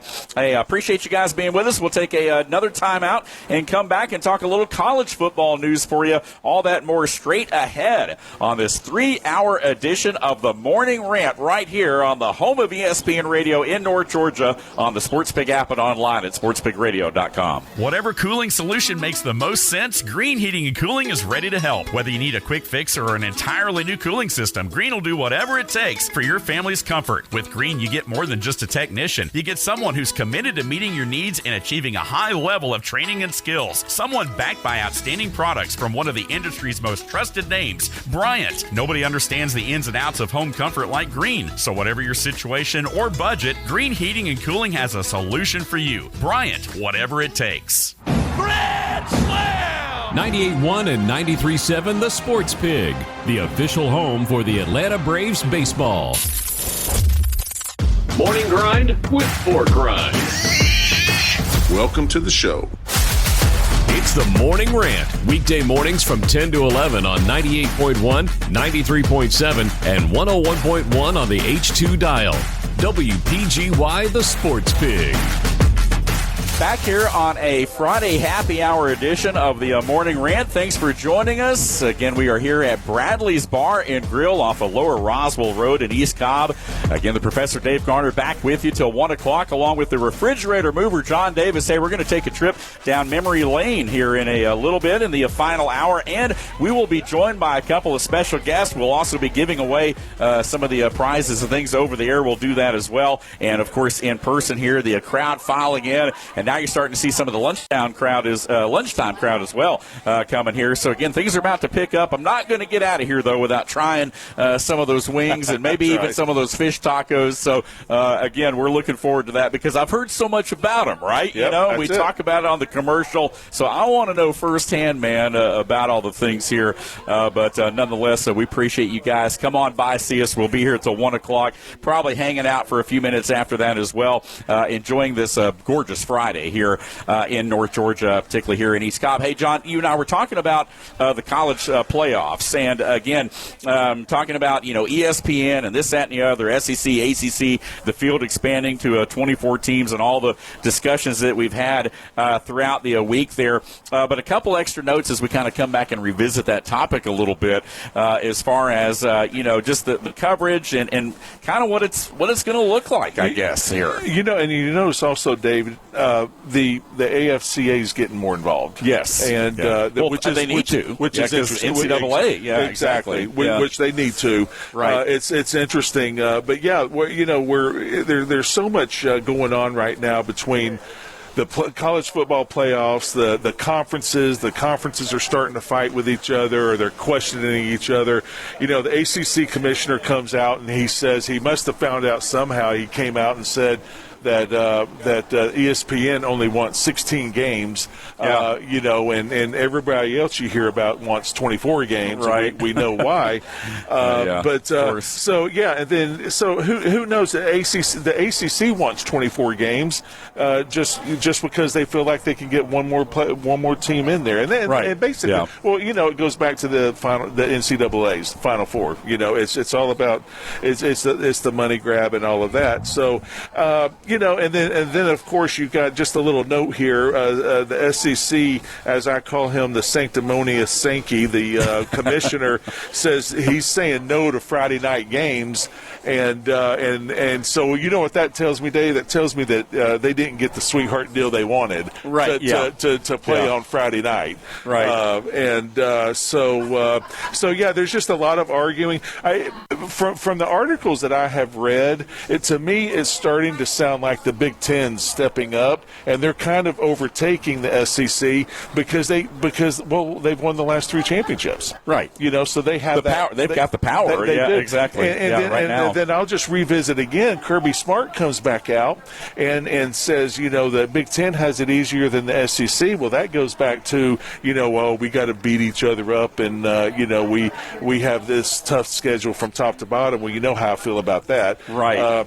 Every conference as we said, the number 15 can beat number 1, 1 out of 10 times or 1 out of 100 times, but they're not going to do it, 9 out of 10 times. So, Kirby, I'm not buying the stuff that you're spewing, and plus you got to keep your kids. I think and I forget the past 4 or 5 years they've had 35 or 36 number 1 draft picks and 32 arrests. Yeah. So I think I would be kind of concentrating on that, and then the last player development. Yeah, yes, exactly. And the last character thing, development. The last thing I will talk about is the coaches Lane Kiffin and the guy Sumrall down at Florida. They're all making fun of Ole Miss and their education and everything, and the Texas, the Sarkisian talking about their. I said, listen. I said, ain't one of y'all compared to Georgia Tech. I said, don't come in here arguing with me about the rigors of academics until you get on the same level as Georgia Tech. Yeah. Don't come back and say, well, Georgia Tech never wins. Well, you know what? You're right. But we employ a lot of Longhorns and Rebels and other people like exactly. that. So you call them boss. So it's just amazing that it's going to be the fight between the Big Ten and SEC is going to be interesting when the playoffs come, when that subject comes up the next time they go into meetings. And again, we can talk about it. And look, fans, we're going to be. You have to talk about it because when you open up your app, it's there. Yeah. And so there's something that's always going to be there, and the way the alignments are with all the different conferences. But I want to bring one thing up to you, if it's okay with you, Dave. Yeah. Talking about getting away from the playoffs, because I think we both feel the same way. What about Oklahoma State? 85 new players. Yeah. They all left. They all all jumped ship. And you see that. You see these turtles. Colorado did it the other day or a couple of years ago, and Deion said, hey, leave. You're not welcome. Yeah. And then he brought in. But I'm just reading here 85 new players for Oklahoma State, and it's just unbelievable. But you know what? If They didn't just accept them. You know what I'm saying? They had to do their due diligence on them, and they had to go in and say, okay, are you going to be the right fit for this organization? Here's what we're going to do. Here's what we're not going to do. And who knows? They could. I'm not going to say they're going to turn into Indiana, but who knows if he doesn't come in there and builds a 6-6, 7-5, even a 5-6 or something like that, 5-7. If he gets the right amount of players in there and they mesh, they were together during the spring, and you'll see what happens in the summertime. Yeah. So as you know, anything's possible. So. Yeah. Mike Gundy, of course, there for a long time. Out, of course, Coach Eric Morris comes in. 85 new players. Over 60 incoming transfers, again, spearheaded by Coach Morris. Again, they've got a couple different guys coming in from, some other D1 places, things like that as well. But, turning over the roster, anytime you have a new, coach or somebody that comes in, they want to put their stamp on the program. We saw that, as you mentioned, great example with Deion a couple years ago at Colorado. Now very much the same model here by Eric Morris out of Oklahoma State. But that is the environment we live in, as we talk about with the portal, with NIL, with all the different things. Again, you're going to see a lot more of that complete overhaul at the college level that you used to not see there, because it was all about recruiting and kind of organically finding those players, getting them out of high school. Well, it's not that way anymore. The number one place the coaches go to first is that portal, and then it's the high school kids after that, which, fair or not, and I hate it, for the high school kids that are coming out, but it is what it is. Well, I want to go back to football, but go back to basketball. You know who's not getting recruited these days in basketball? Rising seniors. Yeah, they're not getting recruited because you're right. Unless you're, a McDonald's All-American, top 15, top 20 player. But getting back to the college part of it, I've almost forgot what I was thinking. But Brent Key, there are coaches. Kirby Smart was the same one. They all have their own transfer portal staff. Yeah. That Brent's like, okay, we're going to hit defensive linemen, defensive backs, and wide receivers. Right, yeah. That's all they're concentrating on. I think Brent brought in 19 transfers this year. Okay. I think he had a minimum, I don't even think maybe 7 or 8 left. Maybe besides, we lost the whole offense, except for 2 offensive line. But trust me, the offensive line we got coming back is pretty good, or is going to be good. Sure. But so he manages it, So and I think that's very important with an organization that say, okay, we know it's here, we know this is what's going to happen. Let's match what we need. Let's find the money, which, I just found out last year, I think we were talking about the last couple of weeks about the payouts of the money from ESPN TVs and all of that. Tech got about $50 million. And I think 4 or 5 years ago they were only in the 13 to 15 million range in the ACC. Sure. Now, I don't know if something else was coming from ESPN, but from the ACC. So now look, that does a huge bonus for a budget like ours, because we are, listen, I know people get tired of it, and I understand. We are an academic school. We've got, there ain't no telling how much we have in our, the budget for the academics. Only endowment or whatever. Only if they gave us 1%, Dave, we'd be sitting at $100 million. And so that $49-50 million plus, we just got a new facility built on the north end zone. Northeast end zone. That's going to be a great recruiting tool. I texted Brent yesterday and said, "Hey, congratulations! This is obviously part of the success." So it's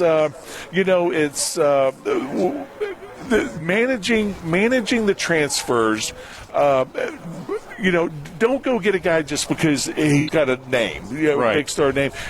Brent, and he told me personally, we're going to get what we target. I need he said, John, when I came here, I told you we're going to build the offensive line up, we're going to build the defensive line up, and by George, that's what he's done. And then he says, now we got to get the speed in the defensive backfield, and we got to get the speed in the linebackers. So he's building from the line out. He has a lot of confidence in our offense. He has a lot of confidence in Chris Winkie, a lot of confidence in George Godsey. The offensive line coach, Coach Mo, I don't think I've been impressed with a more finer offensive line coach than Coach Mo. Hopefully we're going to have him on our show during the summer. Awesome, So George is doing the same thing. They minimize their transfers leaving, and why would you want to leave Georgia? You're playing for a national championship every 2 or 3 years, or at least you're in the playoffs. So unless you're very upset, then and then Carson Beck was a kind of a anomaly, simply because with Stetson Bennett coming in, Carson pretty much saw the writing on the wall, and then we all see how that happens. So what happens down in Miami. So we'll see, and then Miami steals Mensah from, or I think his name, I might be wrong, but from Duke, steals him. And Manny Diaz says, look, I got to wish the kid all the luck in the world, because, he did a lot for our program. He says, you can't get mad at kids for transferring. You can't, because we built this. We developed what's going on now, so why are you going to spend all your time? So what's happened now is that, it used to when we played, and even as far back as 20 years when we played, you had that personal relationship over that 4 or 5 year span. Right. You might have that personal relationship now, but it's 1 year. Yep. You know what I'm saying? So you don't get as emotionally involved. You still love the kids because that's who coaches are. Right. But you don't get as emotionally involved when you don't spend that 4 or 5 years with them. Oh, yeah, absolutely. And so it's amazing to me how these coaches do such a great job of separating it. I couldn't do it. Yeah, I couldn't do it. If you left me, I'd be absolutely. I'm coming after you. Because I recruited you, I built you up, I did this for you, I made promises to you, and you up and leave. Yeah, I'm not taking that very well. I feel you. And that's probably why I'm not in coaching. There you go. Hey, we're at the end of hour number 2 right here. We're up against the ID at the top of the hour. We'll take a break here as we get set to enter our final hour of the program here today. We are live off of Lower Roswell Road here in East Cobb at Bradley's Bar and Grill for the Bradley Phillies brunch and lunch event. We appreciate you guys stopping by here. Good crowd now on hand right here. We got a live audience here. Come join us. We'll be here until 1 o'clock today as we get set for the final hour of the program. We'll be right back right here on the home of ESPN Radio in North Georgia on the SportsPig app and online at sportspigradio.com. Financial scams are on the rise, and with AI, they're getting more and more sophisticated every day. If someone pressures you to act quickly, ask for secrecy, or request payment through gift cards, wire transfers, or cryptocurrency, stop. Legitimate financial professionals don't rush you or demand unusual payment methods. Before you send money or share personal information, slow down and verify. Protect your future. When in doubt, ask questions. If you're suspicious of a scam, call the team at Foundation Wealth today at 706-278-0214. 98.1 and 93.7 The Sports Pig, your official home for flag-to-flag coverage of NASCAR. An hour of Dave-a-day keeps the workday full of play. Woo-hoo! It's time for the Friday morning happy hour on the Morning Rant. Back here now as we transition into the Friday happy hour, the final hour of the Friday happy hour, and we are now called the afternoon rant, not the morning rant. Good afternoon, everyone. We can officially say that now as we hit the final hour of today's program. We are in the 12 o'clock hour. We are in uncharted territory for this program. Again, we've gone 2 hours a couple different times. We tend to go 2 hours with some of our live shows. But again, today, a special 3-hour edition of the morning rant as we trickle right on into the afternoon. We'll be here for another hour. We've got some special guests that will be joining us here in this final hour of the program, and we'll wrangle those guys and get them over here in just a moment. But we appreciate you guys being with us right here on the home of ESPN Radio in North Georgia. We were talking about some college football there before that last break. John, did you see yesterday, back to the PGA for a moment, the young man, I believe, Higo or whatever, he got a one-stroke penalty. He was a minute late to the tee box, man, so a 2-stroke penalty. Well, he tried to explain it, and everybody was shaking their heads. It was a 2-stroke penalty, actually, for being 1 minute late. And he says, but I've been at the golf course for 2 hours. Right, and I don't think he understood. No, dude, you got to be at the tee box. Be at the box. At the box, ready to hit. He did not understand that, and I will give Brandy Chambly credit for saying, I have no idea what this guy just said, because and I was even trying to listen to it last night, thinking, okay, dude, I said, listen, you need to just go ahead and just say, you know what, I lost. Right, yeah, and just admit it, admit it, and say. But I don't think he understood. I think he just thought that. I just think he thought that since he was at the course that he was good to go. Yeah. So I don't know if I might be having a talk with my caddy. I don't know. Yeah, I was going to say your caddy should be kind of on that stuff there as well. Hey, we've been talking over these last couple hours about the NFL schedule release, and we had, of course, David Collins, our NFL insider, with us as well. I want to welcome David back in here for just a moment as well, because, John, this is kind of interesting. We talked a little bit about 2026 odds as far as win totals, over-unders for each team in the league. They have been posted there. What are you thinking for the Bills, man? Well, what do you think it is? I said earlier, if they win 10, I'd be happy. I just don't. You're right on the money. It's 10.5. Yeah. So I would take the over on that all day. Well, all day. You've got a lot more confidence than I do, but I just going back and looking at the schedule, so they know something. So you can go 6-0 in the division. I mean, you can lock it up, because I think the Patriots. They're 9.5. I think you can take the under on them, and that's the true. The Dolphins are at 4.5. The Jets are at 5.5. Yeah. So So I just think you've got. Let's say you go 5-1. Yeah. You're halfway there. Yeah. You're right. So to getting that over, 6 more wins and you've got it. So to me, I would take the over on that all day long. See, the thing about it is, I'm not smart enough to look that forward. So you're right. Thank you. I wasn't even thinking about that, but you're right. Man. That's exactly right, because that's the first thing you look at. Is the division.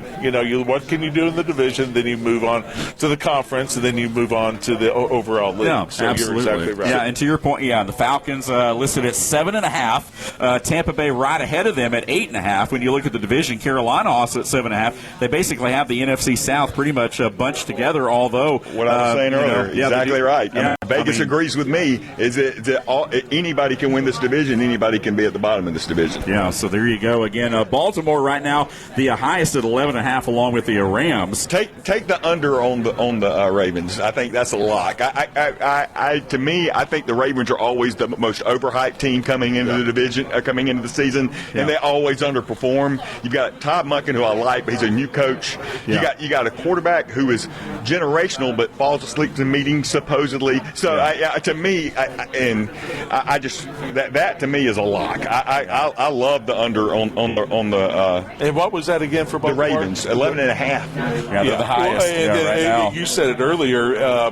Lamar gets hurt all the time. Exactly. So how many games is he going to miss? That's correct. Yep. So the team I love the over on is the Raiders. I think they're only at 5.5. You've got Kirk Cousins there who can win you 6 games, and if Fernando Mendoza is anything like what we think, yes, right. I just think that to me, I think the Raiders are one of the most undervalued. I think both of those quarterbacks are managers, and I think they manage the games very well. Just by me looking at Mendoza last year and what he did, I mean he was very good, a Heisman winner, which is understandable. But Kirk Cousins, I mean they're managers, and you're right, David. 6-7 games easily. I agree with that. The other team I love the over on is the New York Giants. They're at 7.5, and I just think that if Jackson Dart can stay out of the blue tent, and perform, that team is their defense and get anything out of all those first round picks they have on defense. That team, Malik Neighbors comes back. I like the over on that. They could win the division. Right. I think the Eagles, they've got all kinds of things happening there. They're certainly the most talented team in the division. Everybody's on that Dallas hype train again. Don't believe in the Cowboys. Don't believe in Schottenheimer. And I think Dan Quinn's fired by the end of the year with the Commanders. I like the Giants over 7.5, and they got the same win total. So Vegas agrees with me as far as Dan Quinn getting fired, because if he only wins 7.5 games, he'll be out of there. He'll be out of there. And Dan's one of those coaches that always reminds me of a guy named Jerry Glanville. Jerry was a great defensive coordinator, and that's what I think Dan Quinn is. I think Dan's a great coordinator. Right. I don't think he's a great head coach. I don't know what it is about him. I just don't think there's just certain guys that are better fits in that role. It is what it is. Quinn's going to be limited by his offensive coordinator. I mean, if he doesn't have a good offensive coordinator, you can forget it. I mean, and to your point, but to me, where I push back a little bit, John, is that when you're a defensive mastermind, you should have a top 5 defense. And I feel like his defenses have underperformed. Right. You don't look at D'Amico Ryans with the Texans. Right. I mean, now you're talking about a team that has, and that's what he's known for. Well, that team it's just gotten better and better. So now they're comparing them to like the old Ravens teams and the old Tampa Bay Bucks teams. Well, and they said the same thing about Sean McDermott being a defensive guru down at Carolina. Exactly. And look what's happened to Buffalo the last 3 or 4 years. The offense, except for the Cincinnati Bengals game a few years ago, the playoff game, the defense has lost the playoffs for us the last 4 years. That's exactly right. And then you've got him, and it's just that's why he's gone. Right. McDermott was going to be gone anyway because he didn't prioritize. Listen, I'm not a big Bean fan, but we all know general managers sucked up. They got the owner's ear 100% of the time, whereas the head coach has the owner's ear 50% of the time. Right. So whatever the GM says is going to go. And so, but they've done a piss poor job of getting wide receivers in there. They finally built their offensive line. And so, Bean won that deal, got rid of McDermott. Now, let's see what the defense does this year. Well, I actually like your head coach. I like Brady. I like it. And normally I don't like this, but I think they should have kept it in-house. You keep Josh Allen happy. Oh, I agree. To me, the Bills are they're going to be right there. The Chargers and the Bills in the AFC Championship game. That's my prediction right now. I love it. That'll be a good one. I love it. Hot takes right here again. Good takes right here again. David Collins, our NFL insider, joining us right here live on our Friday morning rant program. Hey, It's the Friday Happy Hour presented by your friends at Bradley's Bar and Grill. We are live at Bradley's today here off of Lower Roswell Road in East Cobb, chopping it up with my man Big John Davis, David, and, of course, some other guests coming up as well here over the final hour of the program here today. Thanks for joining us. And, a lot of NFL talk. The schedule's released here as well. And, John, a big crowd filing in here town. Yeah, they are coming in. They, like I said, he's got some great food here. I'm glad everybody came out to support John and obviously come out and see us, and gives us a little bit of recognition as well. So beautiful day. I am starting to get a little hungry. Yeah, me too. So we're going to have to start now. Are they going to start bringing some platters out to us right here to try? I'll ask John and see what he's got going on. I was going to say, man, we might have to hook up something right here. We'll figure something out. That food's selling awfully good right there. So hey, we appreciate you guys being with us right here on the program. We'll go ahead and take a timeout and then be back as we are joined by some special guests here as we are right outside the front door here at Bradley's Bar and Grill here in East Cobb, enjoying a gorgeous now afternoon. We transition into uncharted territory here today with a 3-hour program, our Friday Happy Hour here at Bradley's Bar and Grill. Thanks for joining us right here. We'll be right back in just a moment here on the home of ESPN Radio in North Georgia on the SportsPig app and online at sportspigradio.com. You entrusted your loved one's care to a nursing home, expecting compassion and quality treatment. Instead, they suffered from neglect, abuse, bed sores, falls, or medication errors that could have been prevented. I'm Chris Brown from Geiger Legal Group. Our elderly deserve dignity and proper care, not negligence that causes pain and suffering. When nursing homes fail in their duty of care, we fight to hold them accountable. Your loved one's suffering matters. We'll stand up for those who can't stand up for themselves. Call Geiger Legal Group at 833-HELP-GLG and let us tell your story today. 98.1 and 93.7 The Sports Pig, the official home for the Atlanta Braves baseball. Big opinions of the big games from the big mouths. Man, I think it's just ridiculous. Yeah. It's the Morning Rant on WPGY The Sports Pig, North Georgia's home for ESPN Radio. Sit down. Back here on the program, thanks for being with us. Again, the Friday Happy Hour presented by your friends at Bradley's Bar and Grill here off of Lower Roswell Road in East Cobb. And we are here with the owner of Bradley's, John Capone, joining us right here alongside the refrigerator mover, John Davis. I'm the Professor, Dave Garner. John, thanks for being with us right here, man. Thank you so much for having me, and thank you for coming out. It's a great day for it. I hope to see lots of folks from East Cobb come out and check us out. Man, I tell you that you've got an absolute gorgeous day. Not a cloud in the sky here. A good crowd filing in. But man, this is and John told me this. Of course, the #1 upscale dive bar in all of East Cobb since 1998 is Bradley's Bar and Grill. But the biggest thing that I hear about this place is the food, the authentic fish tacos, the wings. Today it's 50-cent wings. Talk about some of the things, the offerings, and how all this came about for you. Well, I've been in bars and restaurants since my Georgia Tech days, and my best experience was over at Ray's on the River. They taught me everything. There you go. And then I got out of it for a few years and wanted to work for myself. I worked with John Kenny, who owns the Wing Cafe. He helped me buy this place. He was my restaurant broker, and I've been here. It'll be 19 years, June 20th. Wow, 19. Yep. So our food, we really it's a bar food menu, but I think it's a step above. We make a lot from scratch. Our mozzarella sticks, our fried green tomatoes, our jalapeno poppers, we make all that stuff from scratch. Wow.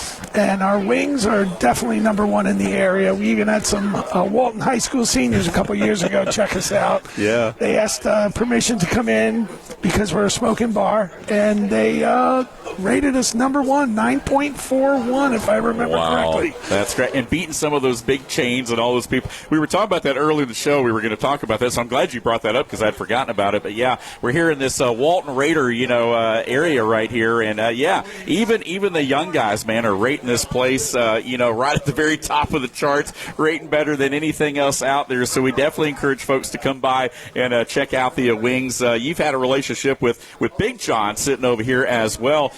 This is his favorite place by far, man, because even before we came here, always talking about it, hanging out and everything. But, yeah, man, and you got one of his jerseys hanging up in there, too, I Yes, saw. he gave me that a couple several years ago. That might have been pre-COVID. Might have been. Yeah, that's right. And let me say something about the menu that a lot of people might not, and I'm not going to say anything bad about any of the restaurants around because I'm just not that way. The thing that I think that separates John from the other restaurants is that the homemade factor. Yeah. You know, I can go to a restaurant down the street and you know it came from a box. Now, I grew up in the restaurant business, so I know the difference. You know, right. I saw mom and dad, and, you know, mom and dad would do some homemade, then they would do just some fresh and or some out of the box. So the restaurants around here, I know immediately. Well, one, the wings are by far, there's not a place in a 5-mile area that's got better wings. Maybe even more have better wings. But the homemade mozzarella sticks, the fish tacos, the big dogs. I don't call them the Chicago dogs, but the big dogs that you have. Yeah, and but it's the homemade factor that's in there. And if you come in and look at his lunch, it's homemade. You know, the soups, best salad I've ever had. Huh, you know, wow. And so that's the difference that I see from the restaurants that are around here. That I can tell the difference between homemade and box, you know, and pre-frozen and stuff like that. So, and that's what makes and you know, look. I've said it before, and I've told John before. I grew up in a smoking family. You know, Mom and Dad used to take us to Florida in a car, station wagon, roll the windows up, and they just my dad was the same way. Change smoke. Absolutely. And look, the smoke here, I can tell you, before John got here, was 100% worse than it is now. Yeah. It's a whole lot better. But a lot of people around here have that stigmatism of being a smoking bar. You know what? Get over yourself. You know, you got to come in here and try the food and support. I mean, you sit outside too if you're that bothered by it. I mean, you got tables out here and benches, you have fans and heaters at night and stuff. So, but you know, it's not. I don't mean to be doing a walk-in advertisement, but you're missing out on some really good food, and not only the dinner and stuff. And it is a bar food, but you come in for lunches. He's got something different and something unique every day. Yep. And then you know, another great thing, he celebrates Friendsgiving, Thanksgiving. You know, he opens up. Do you open up for Christmas Eve, Christmas night? Yep. Yeah, he has a big thing for Christmas night that people can come in. It's like a potluck. That's the big thing on Thanksgiving. Yeah, So he has shrimp boils, crawfish boils. Ooh, nice. Now you're talking. You know, we're getting ready to celebrate his 19th year, and looks like we might be having some barbecue and some ribs and stuff. So, I mean, it's just, and to me, I think it's a great crowd. It's a bunch of non-pretentious, just a bunch of fun people. John knows every frickin' person that walks through that door. How, I have no idea. I try. But he knows every person that comes through there, and they love him, and they also know when he's not here, because we had talked about this. Yeah. I learned from my parents a long time ago, you know, when we would go on vacation, they left one of their cars at the restaurant all the time because people want to see John. Right. You know, and they want to come in and see him because that's just the type of atmosphere it is. What do you got, about 15, 18 TVs in there? He's got every game that's on. He supports all the colleges. He supports, I know he's a big supporter of the high school, the high school programs around the area as well. So it's you know, it's just a great place, and you know, you got to get over the smoking because trust me, it is nothing like you would ever think that it would be. Right. And plus, you sit outside. You know, you sit outside. It's like we're sitting out here today. I smell a cigar right now, I think. Right. You know? So, but yeah, so John's been a good friend. We met him down at the old shopping center where the Mellow Mushroom used to be, and Hester and I took the kids, and we were like, hey, let's get us a burger or something to eat. Well, where were we? Yeah, right in his tent. Yeah, and so we struck up we started talking, and come to find out, we went to Tech together, and he told me where it was because it used to be Buffalo Wild Wings. Correct. Yeah, Buffalo Wild Buffalo Wings. Cafe. Buffalo Cafe. Yeah, okay. And so we struck up a friendship, and I've been coming ever since. I told him I've already paid for his advertising for the month of May. But no, we met, and you know, it was a hit. It was just a. You know, and it goes back to the people are just great. You know, they're just they know who we are, and he's got several football players and people that come in, personalities and stuff. And you know what? They don't bother us, but they're nice, and we love to talk to them. They don't talk smack. They're just, it's just a friendly, friendly place. I love it. And the pool. New England player. Ernest. No, I'm sorry, Ernest Gibson, great player for New England. Yeah. New England, and I think 1 year in Miami. Okay, and he's always in here, very unassuming. He just comes in, he has a bite to eat or something, he has a drink, and then he gets up and leaves. We talk a little bit and hang out, and so it's just like Bo Buck used to come here all the time. Oh, yeah. Actually used to have a show here, I think, didn't he? He did too. Okay, there we go. Yeah, the legend, the dean of Atlanta sports. Yeah, Bo had a show here and stuff. So, and I'm going to talk to John about the podcast and stuff like that as well. But yeah, so it's just a lot of fun. It's and it's enjoy. And look, and John knows this. If I didn't like it, I wouldn't say it. You know what I'm saying? But I'm not going to bash the other restaurants.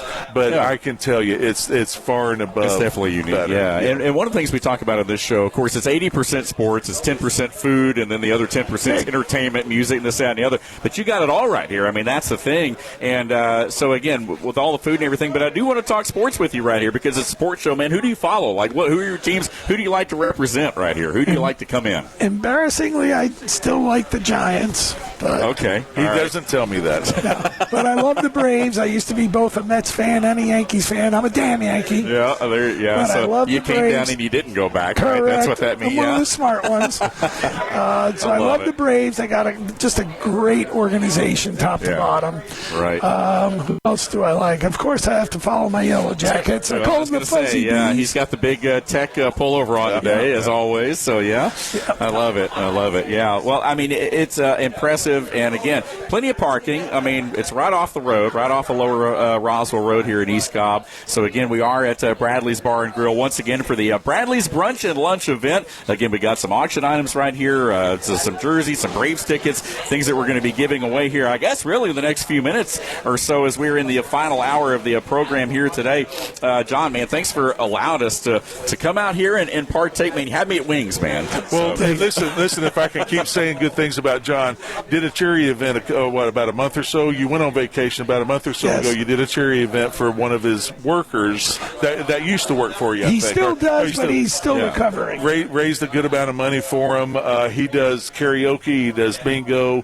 John's always giving. He's always giving back. If somebody's in need, he's going to find a way to incorporate, because that's the type of people they are here. Right. And but karaoke, bingo, sometimes you'll do a painting. Poker. Okay. Sometimes you'll do a painting class. That might have been a little ways back, but we need to do one. Yeah, do some of that. And I'd like to do that. I told Angela I would like to do the painting, because it's just another hobby for me to get into.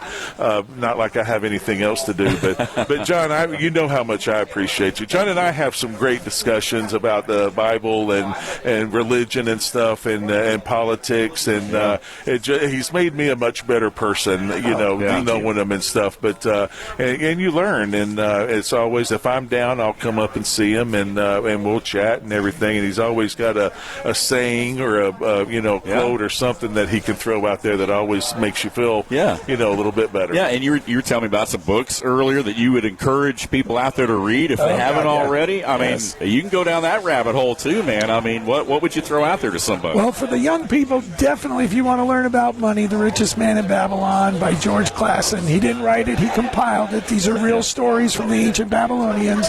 But that book, I really think, should be taught in school from kindergarten to senior year, because even a young kindergartner, they're going to understand the stories. Yeah. But as they get older, they'll be like, oh, my God, that's a great rule. Oh, my gosh, that's an even better rule. And it just gives you such a solid foundation of understanding what money is, why you work for it, how do you handle it. Yeah. That's probably one of the greatest. I love that one. You were telling me, too, about the Jekyll Island. Yeah, that one's crazy. That'll change what you think about history forever. The Creature from Jekyll Island. Right, yeah. 7 reasons to abolish the Federal Reserve. That could be a dangerous one to go down. Sports and politics right here, man. I love it. That's great. Oh, man, a lot of fun right here. Hey, chopping it up with John Capone, again, the owner of Bradley's Bar and Grill. A great guy right here, a great dude, does a lot in the community as well. Come by and enjoy the food right here. Again, we'll be here till 1 o'clock. We'll probably hang out a little bit longer than that, but we'll be on air till 1 o'clock here this afternoon. It's been a great morning already. We came on at 10. Again, a 3-hour show that is absolutely, the first 2.5 hours, John, have absolutely flown by, man. I'm telling you, I really do feel like we could do this all day long. Sit here and talk sports, talk books, talk anything, man. You name it. But, John, again, thanks for being with us right here, man, on the program. Thanks, Dave. I really appreciate being here. I love that you guys came out, and we're going to do it 2 more times. There we go. 2 more times right here over the next couple of months. Again, here live at Bradley's Bar and Grill off of Lower Roswell Road here in East Cobb. We'll take a timeout and be right back. Again, thank you for listening to our Friday Happy Hour edition of the program, brought to you by your friends at Bradley's Bar and Grill. Keep it right here, locked, as we continue on in a moment with some more special guests joining us right here as part of the Morning Rant on the home of ESPN Radio in North Georgia on the SportsPig app and online at sportspigradio.com. Financial scams are on the rise, and with AI, they're getting more and more sophisticated every day. If someone pressures you to act quickly, ask for secrecy, or request payment through gift cards, wire transfers, or cryptocurrency, stop. Legitimate financial professionals don't rush you or demand unusual payment methods. Before you send money or share personal information, slow down and verify. Protect your future. When in doubt, ask questions. If you're suspicious of a scam, call the team at Foundation Wealth today at 706-278-0214. 98.1 and 93.7 The Sports Pig, your official home for flag-to-flag coverage of NASCAR. We bring the heat, you bring the trash talk. Come on, man. Are you serious? It's the Morning Rant, live on the Sports Pig app and sportspigradio.com. Back here on a Friday happy hour edition of the program. Thanks for joining us right here. Again, we are live at Bradley's Bar and Grill off of Lower Roswell Road here in East Cobb. Again, chopping it up with some special guests right here on the program. And we appreciate you guys being with us as always. 3-hour show here today that has flown by as we enter the final half hour of the program here today. And we appreciate you guys being with us right here on the home of ESPN Radio in North Georgia on the SportsPig app and online at sportspigradio.com. And, John, man, you brought another special guest over here, man. I tell you what, we're keeping it rolling right here on the dial. Words can't describe the Major. He's amongst the good people over here at East Cobb. He's based over in Roswell, so we let him over here every once in a while to come and see us. But no, Travis is a great guy. He and Hester's been working together for what now, about 10 years or so? Yep, 10 years. Yeah. Wow. So now they're partners working together, and so we get to see him a little bit more. Graduating his oldest tonight from high school. Oh, wow, awesome. Going to Ole Miss, I believe. But Travis has come to us with a story. He is when I told him he's a big Texas A&M guy, and he corrected me, and he says it's not Texas A&M, if I'm not mistaken, it's the Aggies of A&M. The Fighting Texas Aggies. Yeah, or Fighting Texas Aggies. So, but he's a diehard, but he's got some stories. I bet he does. So I've got a cousin that graduated from A&M, believe it or not. I've got 3 cousins live out in Texas. One graduated from North Texas, another one from Houston, was in the marching band, and the oldest of those 3, A&M and Aggie all the way, man. Gig 'em. I mean, all day long. So there you go. There you go. I love it. Travis Shepard joining us right here again. So tell us the story, man. What you got for us? Well, first, thanks for having me on. Y'all are doing great for 3 hours. I listened this morning on the way in. And there you go. Okay. So I'm going to I got a trivia question for everybody, but I'm going to tell it in the form of an old story. All right. John said, get your favorite Aggie story ready. So here we go. And I'm trying to tie in the southeast to Texas a little bit, make some connections. And I don't know if y'all know, Dave, are you a native Georgian? I am. So we had 5 Georgians in the Alamo. Oh, wow. Okay. Yeah. Tennesseans, we had 5 Georgians. Then we had more that came to fight in the Texas Battle of Independence back in 1830. But anyways, this story, this is a football story. 1950, a man by the name of Paul Bryant shows up in College Station. and the team is mentally and physically weak. Yeah. He says, all right, 100 boys, I got 3 buses, load up. We're going to this small town called Junction in West Texas. They were in the middle of a 10-year drought, and he put them through it. And y'all probably, none of us are that old. I remember the movie, though, The Junction Boys. Yep. I think so, with Tom Berenger, played Bear Bryant. Yep. Anyhow, they stayed in these old Quonset huts from World War II, and he wouldn't give them water. Right. Football coaches back in the 50s and 60s thought water would make you soft. Yeah. So these athletes, these high school 70s as well. These kids were escaping in the middle of the night. They couldn't even have the courage to go tell Bear they quit, and they would run it off. Yeah. They would hitchhike back. So he came back with 39 football players. Yeah. And that year he only won 1 game. Yep. John would like this. It was against Georgia. They beat Georgia 6. That was their only win, but they got progressively better until he left to go to Alabama. But on that team, those Junction Boys, there were 2 of them that ended up becoming NFL head coaches. Wow. This is my trivia question. Okay.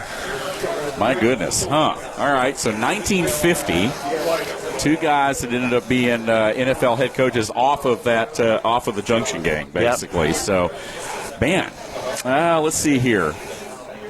Raymond Berry. Good guess. No. No. Okay. Let's see here. I'm trying to think. Now, one of them was more famous for being a college football coach, but he did coach the St. Louis Cardinals before they went to Phoenix. Okay. So, but he was a famous college football coach, too. Right. Well, I was going to say Barry Switzer, but that's not right. He went to Oklahoma. I was going to say, he went to Oklahoma. And while we're thinking about it, too, if you guys out there have an answer, again, text us on the Jasper Coca-Cola text line, 866-888-0744, because there's probably somebody out there listening right now that's like, oh, I know the answer to that one. So, again, go ahead and text it in right here. And if we check the text and you're right, then, you'll get credit for maybe a prize or something we're giving away here today. But, I'm trying to think. Not Dick Vermeil. Nope. See, I was thinking about that. I was thinking about I'm going back to St. Louis, and I'm just trying to envision St. Louis with Conrad Dobler and Jeff Fisher. So this particular guy was only there for a couple years before he went back to coach college, and he actually coached at A&M and at Alabama. Jackie Sherrill. Close. At A&M and at Royal. Darryl Royal. Nope, he was at Texas. This guy's named Gene Stallings. Oh, Gene Stallings. Okay, Alabama. Okay. I think of Alabama with Gene. Okay. Yep. So Gene Stallings made it through Junction. In the 1968 Cotton Bowl, it's A&M with Gene Stallings versus Bear Bryant in Alabama. Wow. And A&M won, and Bear Bryant walked across the field and picked up Gene Stallings and carried him, one head coach to the other. Wow. So man, what a crazy story. So Gene Stallings was one of them. Yep. The other one, John's going to kick himself because he knows this name, Jack Pardee. Houston Oilers. Yep, that's right. Pardee. Right. Yeah. Wow, I probably wouldn't have gotten that one. I would have had to have sit there and really went down a rabbit hole to get Stallings. I probably wouldn't have gotten it. Well, I was thinking of Alabama. I wasn't even thinking of Texas A&M. Yeah. Or I was thinking of Texas A&M and not Alabama. Not Alabama and the connection right there. But I love it, Travis, man. That's a good one right there. Dang. So, again, if you want to put your friends on the spot right there, if you like playing trivia, remember that one. Keep that one in your back pocket right there because, man, that was a good one. We played some trivia. We had a couple questions earlier. John had one. What NFL logo most resembles the state that they play in? That was one of them. And then the other one was what NFL logo most resembles a flower. Okay, I know that one. That's the fleur-de-lis for the New Orleans Saints. You're right. Yep, you're right on that one. And then the answer that we've already thrown out was what city with all 4 major sports has won the least amount of championships? And that was a question that we had a little bit earlier in the show. Ooh. Pretty good one. Pretty good one. San Diego doesn't have a basketball team. Nope. Yeah. Now, if you go back, they have a basketball team now. They had a previous basketball team there that won championships. Before they left. And that's kind of a little bit of a hint because, a team that would have been in Minnesota that left. Oh, the Lakers? Was it Los Angeles? Yep. So it wasn't LA's not the answer, but that's Minnesota, where this team goes. Minneapolis. Okay. So there you go. So Minneapolis was the answer to that question. So playing a little trivia right here, which is pretty cool because we're at a bar and grill here at Bradley's Bar and Grill off of Lower Roswell Road here in East Cobb with our man Travis Shepard, an A&M guy, man, all the way through. But a current event that I want to ask y'all's opinion about, y'all heard Steve Sarkisian, our bitter enemy. He was talking about Sark over there, yeah. He came out and talked very poorly about Ole Miss recently. Yes. Not knowing that a star quarterback's dad and granddad went there.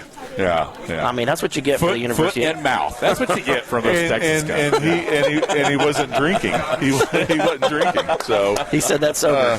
My goodness. Yeah, I tell you, it's so much fun to watch. I tell you what's entertaining is leading up to the coaches thing in the spring because they all start talking crap about each other. Summerall's going against. Everybody's jumping on Ole Miss right now, and of course I told Dave earlier. I said, y'all don't need to be talking about your academic boys. Basket weaving. That's hey, Georgia gives out basket weaving degrees as well. So, but how do you go to a school like Lane did and do what he did, leaves and goes to LSU and then starts talking smack about his? I mean, I don't know. I just don't understand it. And he's now he's got the culture wars in it because well, Grandma said I can't go to Ole Miss because it's they don't have enough African Americans in there and stuff, and so Kiffin's like, we have all of that down, and I'm just like thinking to myself, you're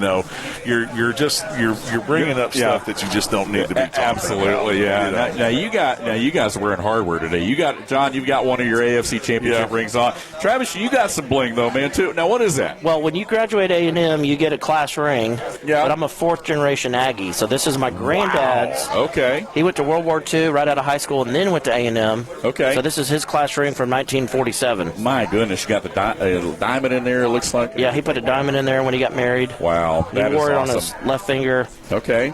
But, speaking of Sarkisian and Ole Miss basket weaving, he doesn't even know that at the University of Texas they have a class on the language of wizard and warlocks. I had to look at their syllabus because he doesn't know what he's talking about. He doesn't know what he's talking about. Yeah, I tell you what, man, Sark's. Now, how good the Aggies going to be this year, man? Come on, let's talk about it. We love Mike Elko. Yeah. I think the question is, are we trending in the right way? And I think he's a football guy. Oh, yeah. He's a defensive-minded coach, and we're excited about the future. This year, I don't know. It's hard. We had 10 guys go to the NFL. Yeah. So it's hard to replace that kind of talent. But again, they reload, especially with the program the way they're recruiting right now. I mean, you guys got the most capacity of any stadium in the country. Biggest stadium, and the donors are behind the program.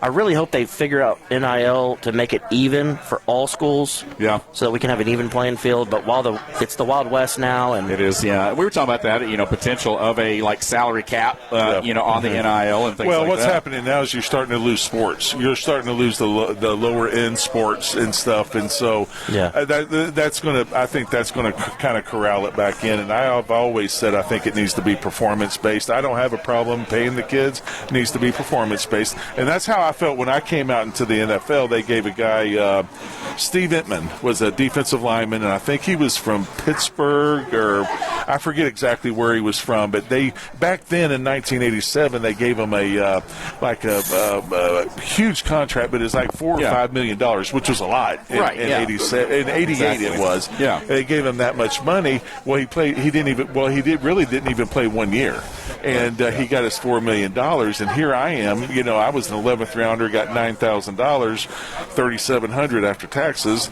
and I played for 8 years. And so we always felt like it needed to be a performance based. Now I think it's getting back better controlled for the NFL. Again, I'm not worried about. I think everybody deserves what the market value and what ESPN will pay because that's who's driving everything up.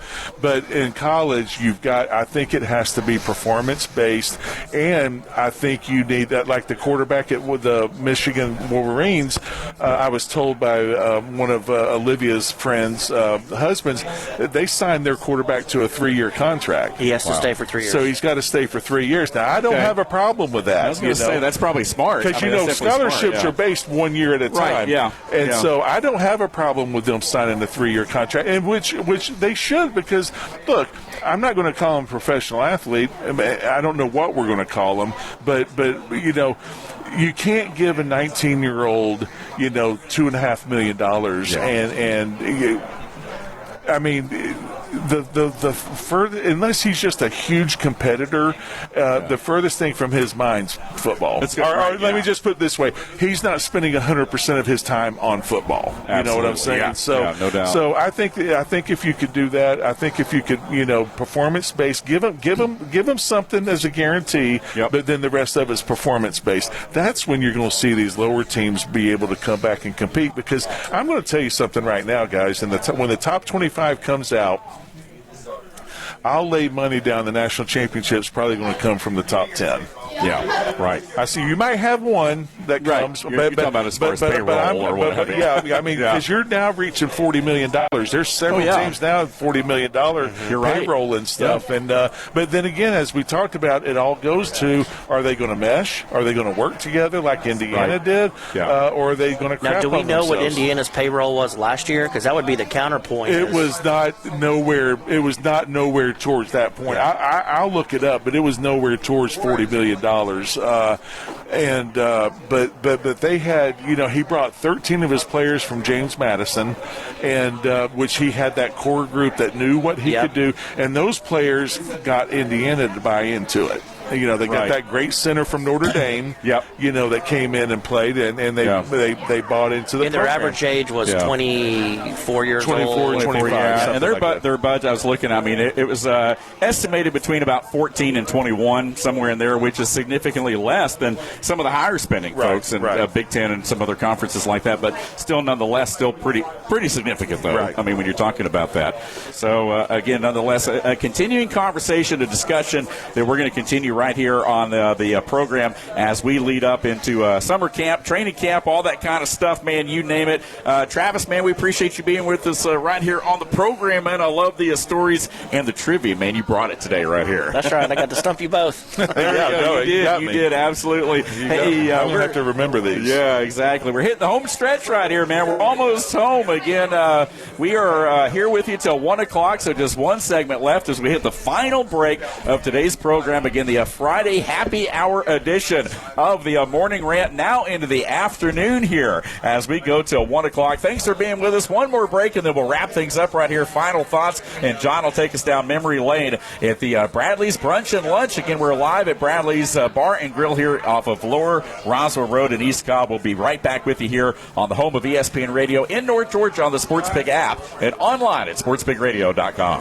Whatever cooling solution makes the most sense, Green Heating and Cooling is ready to help. Whether you need a quick fix or an entirely new cooling system, Green will do whatever it takes for your family's comfort. With Green, you get more than just a technician. You get someone who's committed to meeting your needs and achieving a high level of training and skills. Someone backed by outstanding products from one of the industry's most trusted names, Bryant. Nobody understands the ins and outs of home comfort like Green. So whatever your situation or budget, Green Heating and Cooling has a solution for you. Bryant, whatever it takes.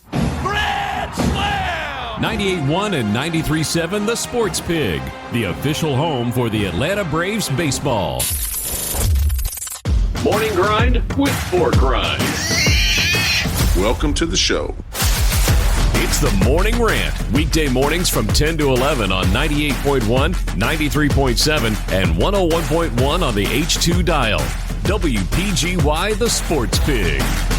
Hey, we appreciate you guys being back with us right here. What's up, North Georgia? Again, the final segment of our program here today. We appreciate you being with us. Again, the Friday happy hour here as part of the Morning Rant, presented by your friends at Bradley's Bar and Grill. Again, we're off of Lower Roswell Road here in East Cobb, enjoying the Bradley's Brunch and Lunch event. Thanks for being with us right here on the home of ESPN Radio in North Georgia on the SportsPig app and online at sportspigradio.com. Again, John, our final segment of the program here today. The these 3 hours have flown right by, man. We've enjoyed it. It's been easy work. I figured we'd get down to this home stretch and we'd just be wore out, and we wouldn't have any energy left. But, man, we're just getting started. We haven't even eaten yet. Yeah, so, I'm smelling the wings. Yeah, there you go. Yeah, I was going to say, we got to do it right here. We're going to end the show today, again, with a special guest, another guy right here, again, a fellow Yellow Jacket right here, joining us live right here on the Morning Rant. Yeah, Michael Cheever. Michael, when did you get to Tech? I forgot. 91? 91.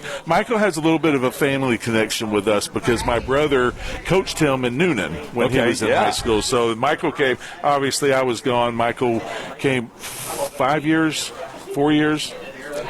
At Tech? Yeah, so I was redshirted in 91. Redshirted, okay, yeah, and then he went on and had a career with the Jaguars until, unfortunately, he broke your neck. Back injury. Yeah. Okay, so I got everything wrong. So I'm just going to step aside and let Michael. No, Michael's a great guy. He lives in the area. I've known him for a long time. We got to spend some time a couple of weeks ago down at the spring game and a barbecue and everything, and very successful in real estate. But Michael's just one of those good dudes. He's just always got a smile on his face and sells real estate. He's just eager to help anybody that he can, and both of his kids now are in college. I do know that. One at South Carolina. And Auburn. And Auburn, that's right. Yeah. So I did. So I'm paying for 2 SEC educations. Exactly. Yeah, how did that happen, man? I'm telling you. I have no idea. It's the self-fulfilling prophecy. I will never pay for SEC education. Now I'm paying for 2. There you go. Well, I had one that just graduated from WPGY as well back in December. So I feel your pain, man. I feel you right there. But no, Michael, again, thanks for being with us right here on the program. So do you have a story to tell? I mean, is there anything you can share with us right here about your days at Tech? And because this guy right here, that's what he does, 3 days a week right here on the show. Takes us down memory lane. But what are some of your favorite memories about playing ball? Well, I want to start off and just say that I owe a lot in my athletic career to the Davis family. So John was absolutely correct. Mitch, his oldest brother, was my high school offensive line coach. Okay, yeah. And Mitch kind of molded me from a big baby into a young man, I will say. And Mitch had a way of molding. Would you say, John? Yeah, I'd say so. He did. He had a big right hand, okay? When my first football practice, I'll tell you this story. So this is, so I was, growing up, I played football, basketball, and soccer. Okay. All right? Yeah. And so I was going into the 9th grade, and my dad, I'd never played football before, so he said, you need to try football. So I go out for football, spring ball, and Max Bass is our high school coach, and Mitch is the offensive line coach. Now, Mitch was not blessed with as much height as John. Okay. He had as much girth. Okay. Bigger man as he was tall. And he had this big beard, and he would chew Copenhagen top and bottom. Wow. Right? Man. And he'd just be spitting it out, right? So I go over, and I'm nervous, right? I don't even know how to put these pads on. And so they're like, go over there with the offensive lineman. So I'm over there, and Mitch is like, well, you're going to be safety support. And so he sets up this drill, and I'm standing there, and all of a sudden the whistle blows, and these 2 offensive linemen come pulling around the corner, and they're just running at me, and I'm thinking, what's going on? And they just laid me out, right? So I'm laying flat on my back, and I thought I was knocked out. I couldn't see, right? Wow. So I'm like, help, I can't see. And I just feel these meat hooks grab a hold of me, and Mitch's voice is like, no, crap, you can't see, son. You're looking at your damn ear hole. And he jerked my helmet back straight, right? So I'm like, oh my gosh, this sport is not for me. I went home crying to my mama, and she's like, baby, you don't have to play football anymore. Right? And I'm like, yes. And I hear my dad come in. He's talking to my mom, and there I hear, and I'm sitting in the back room. He puts his head in the door, and he goes, you're playing. And he shuts the door. Yeah. And then I got to spend 4 years with Mitch, and I got to watch John play in the NFL, and that was really inspiring for me because I thought, gosh, here's somebody who I now am working with his brother. Yeah. And this guy is a professional football player, and it just it helped change my perspective of what was possible. Right. So, John, thank you. Yeah, you welcome. That's awesome. That's a great story right there. Very powerful. So Noonan, again, man, a powerhouse. I mean, a traditional powerhouse. Noonan High School there. You go on to Tech. You're playing there, and again, that offensive line. So I know you guys have that certainly in common. But now you've managed to thin down a little bit, more so than some other guys here. John's still a big guy. He's still a big guy. I'm working on it. But you're looking good. Both of you guys look great, though. I know you're doing well. So now you've transitioned into a successful career beyond football, obviously. Had a lot of success, so now what's life look like for you? Yeah, so Georgia Tech, then to Jacksonville. I was really thankful for that opportunity. Jacksonville was great. We had some really good teams. We were an expansion team.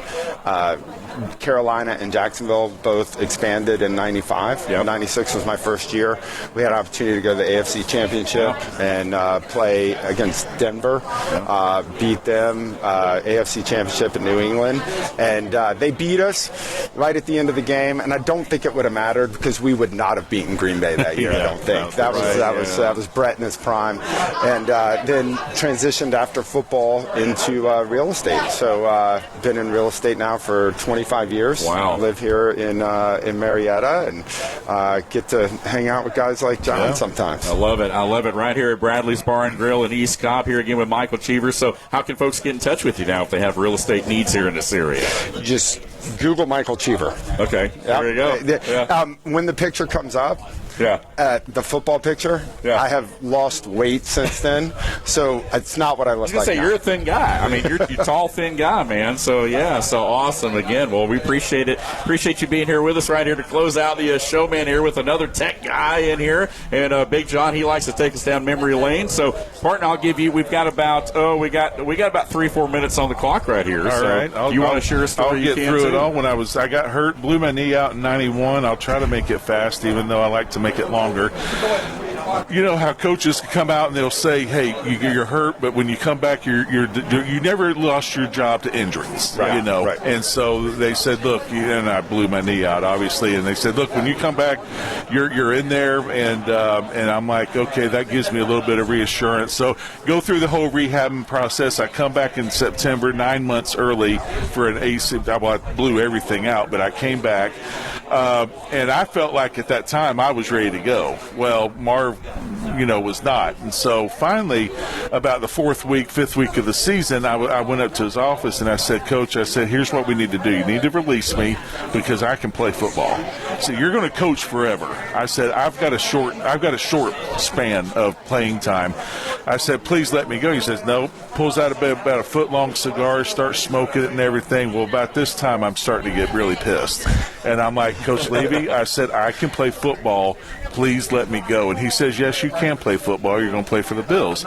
And so it started to escalate, and I was started yelling. My voice started getting high, and Marv just politely picks up the phone and says, "Security." And I'm like, okay, I went too far. And here comes security. I went out on my own, but he knew I wasn't ready to play. And it was a blessing that he knew that. And I played a little bit, not much, but then the following year I came back and was able to earn my starting position back. But it's funny how because Michael knows this, because again, you never lose injuries, you never lose your job to injury. That's just that's the way I've always known it to be. You just never do. Yeah. And for them to, what they should have not said was the job's yours when you get back. Well, when I get back means is when I start practicing on the football field, I'm back. Right. I was nowhere close to being back. I wasn't in shape. I wasn't, it was just, it was the right decision. And, unfortunately, I got 2 more years out of it.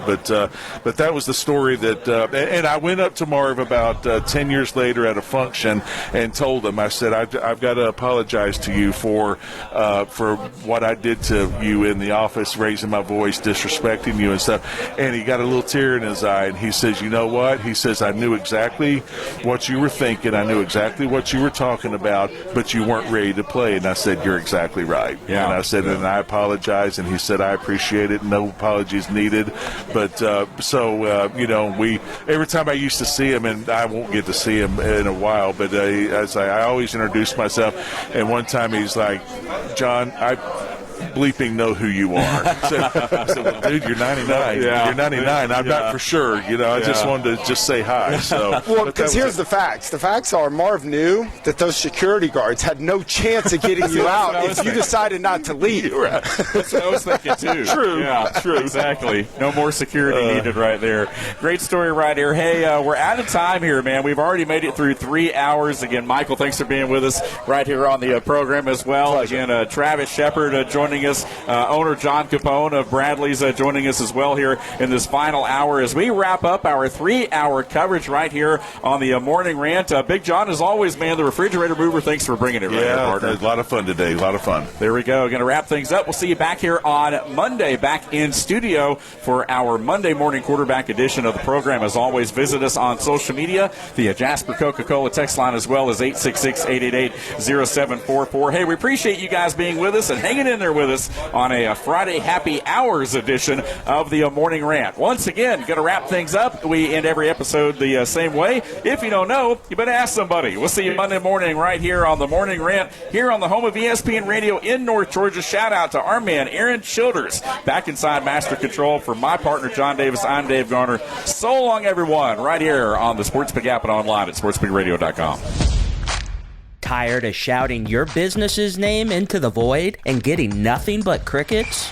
Your brand deserves more than awkward billboard glances and flyers lining bird cages. Right now, listeners are hearing me ramble on instead of your ad. That's a touchdown for missed opportunities and a fumble for your wallet. Recovered, Atlanta. Game over. Your ad could be here, making fans laugh, cheer, and most importantly, call you. Go to sportspigradio.com or call 678-454-9552 and get your business off the bench and into the game.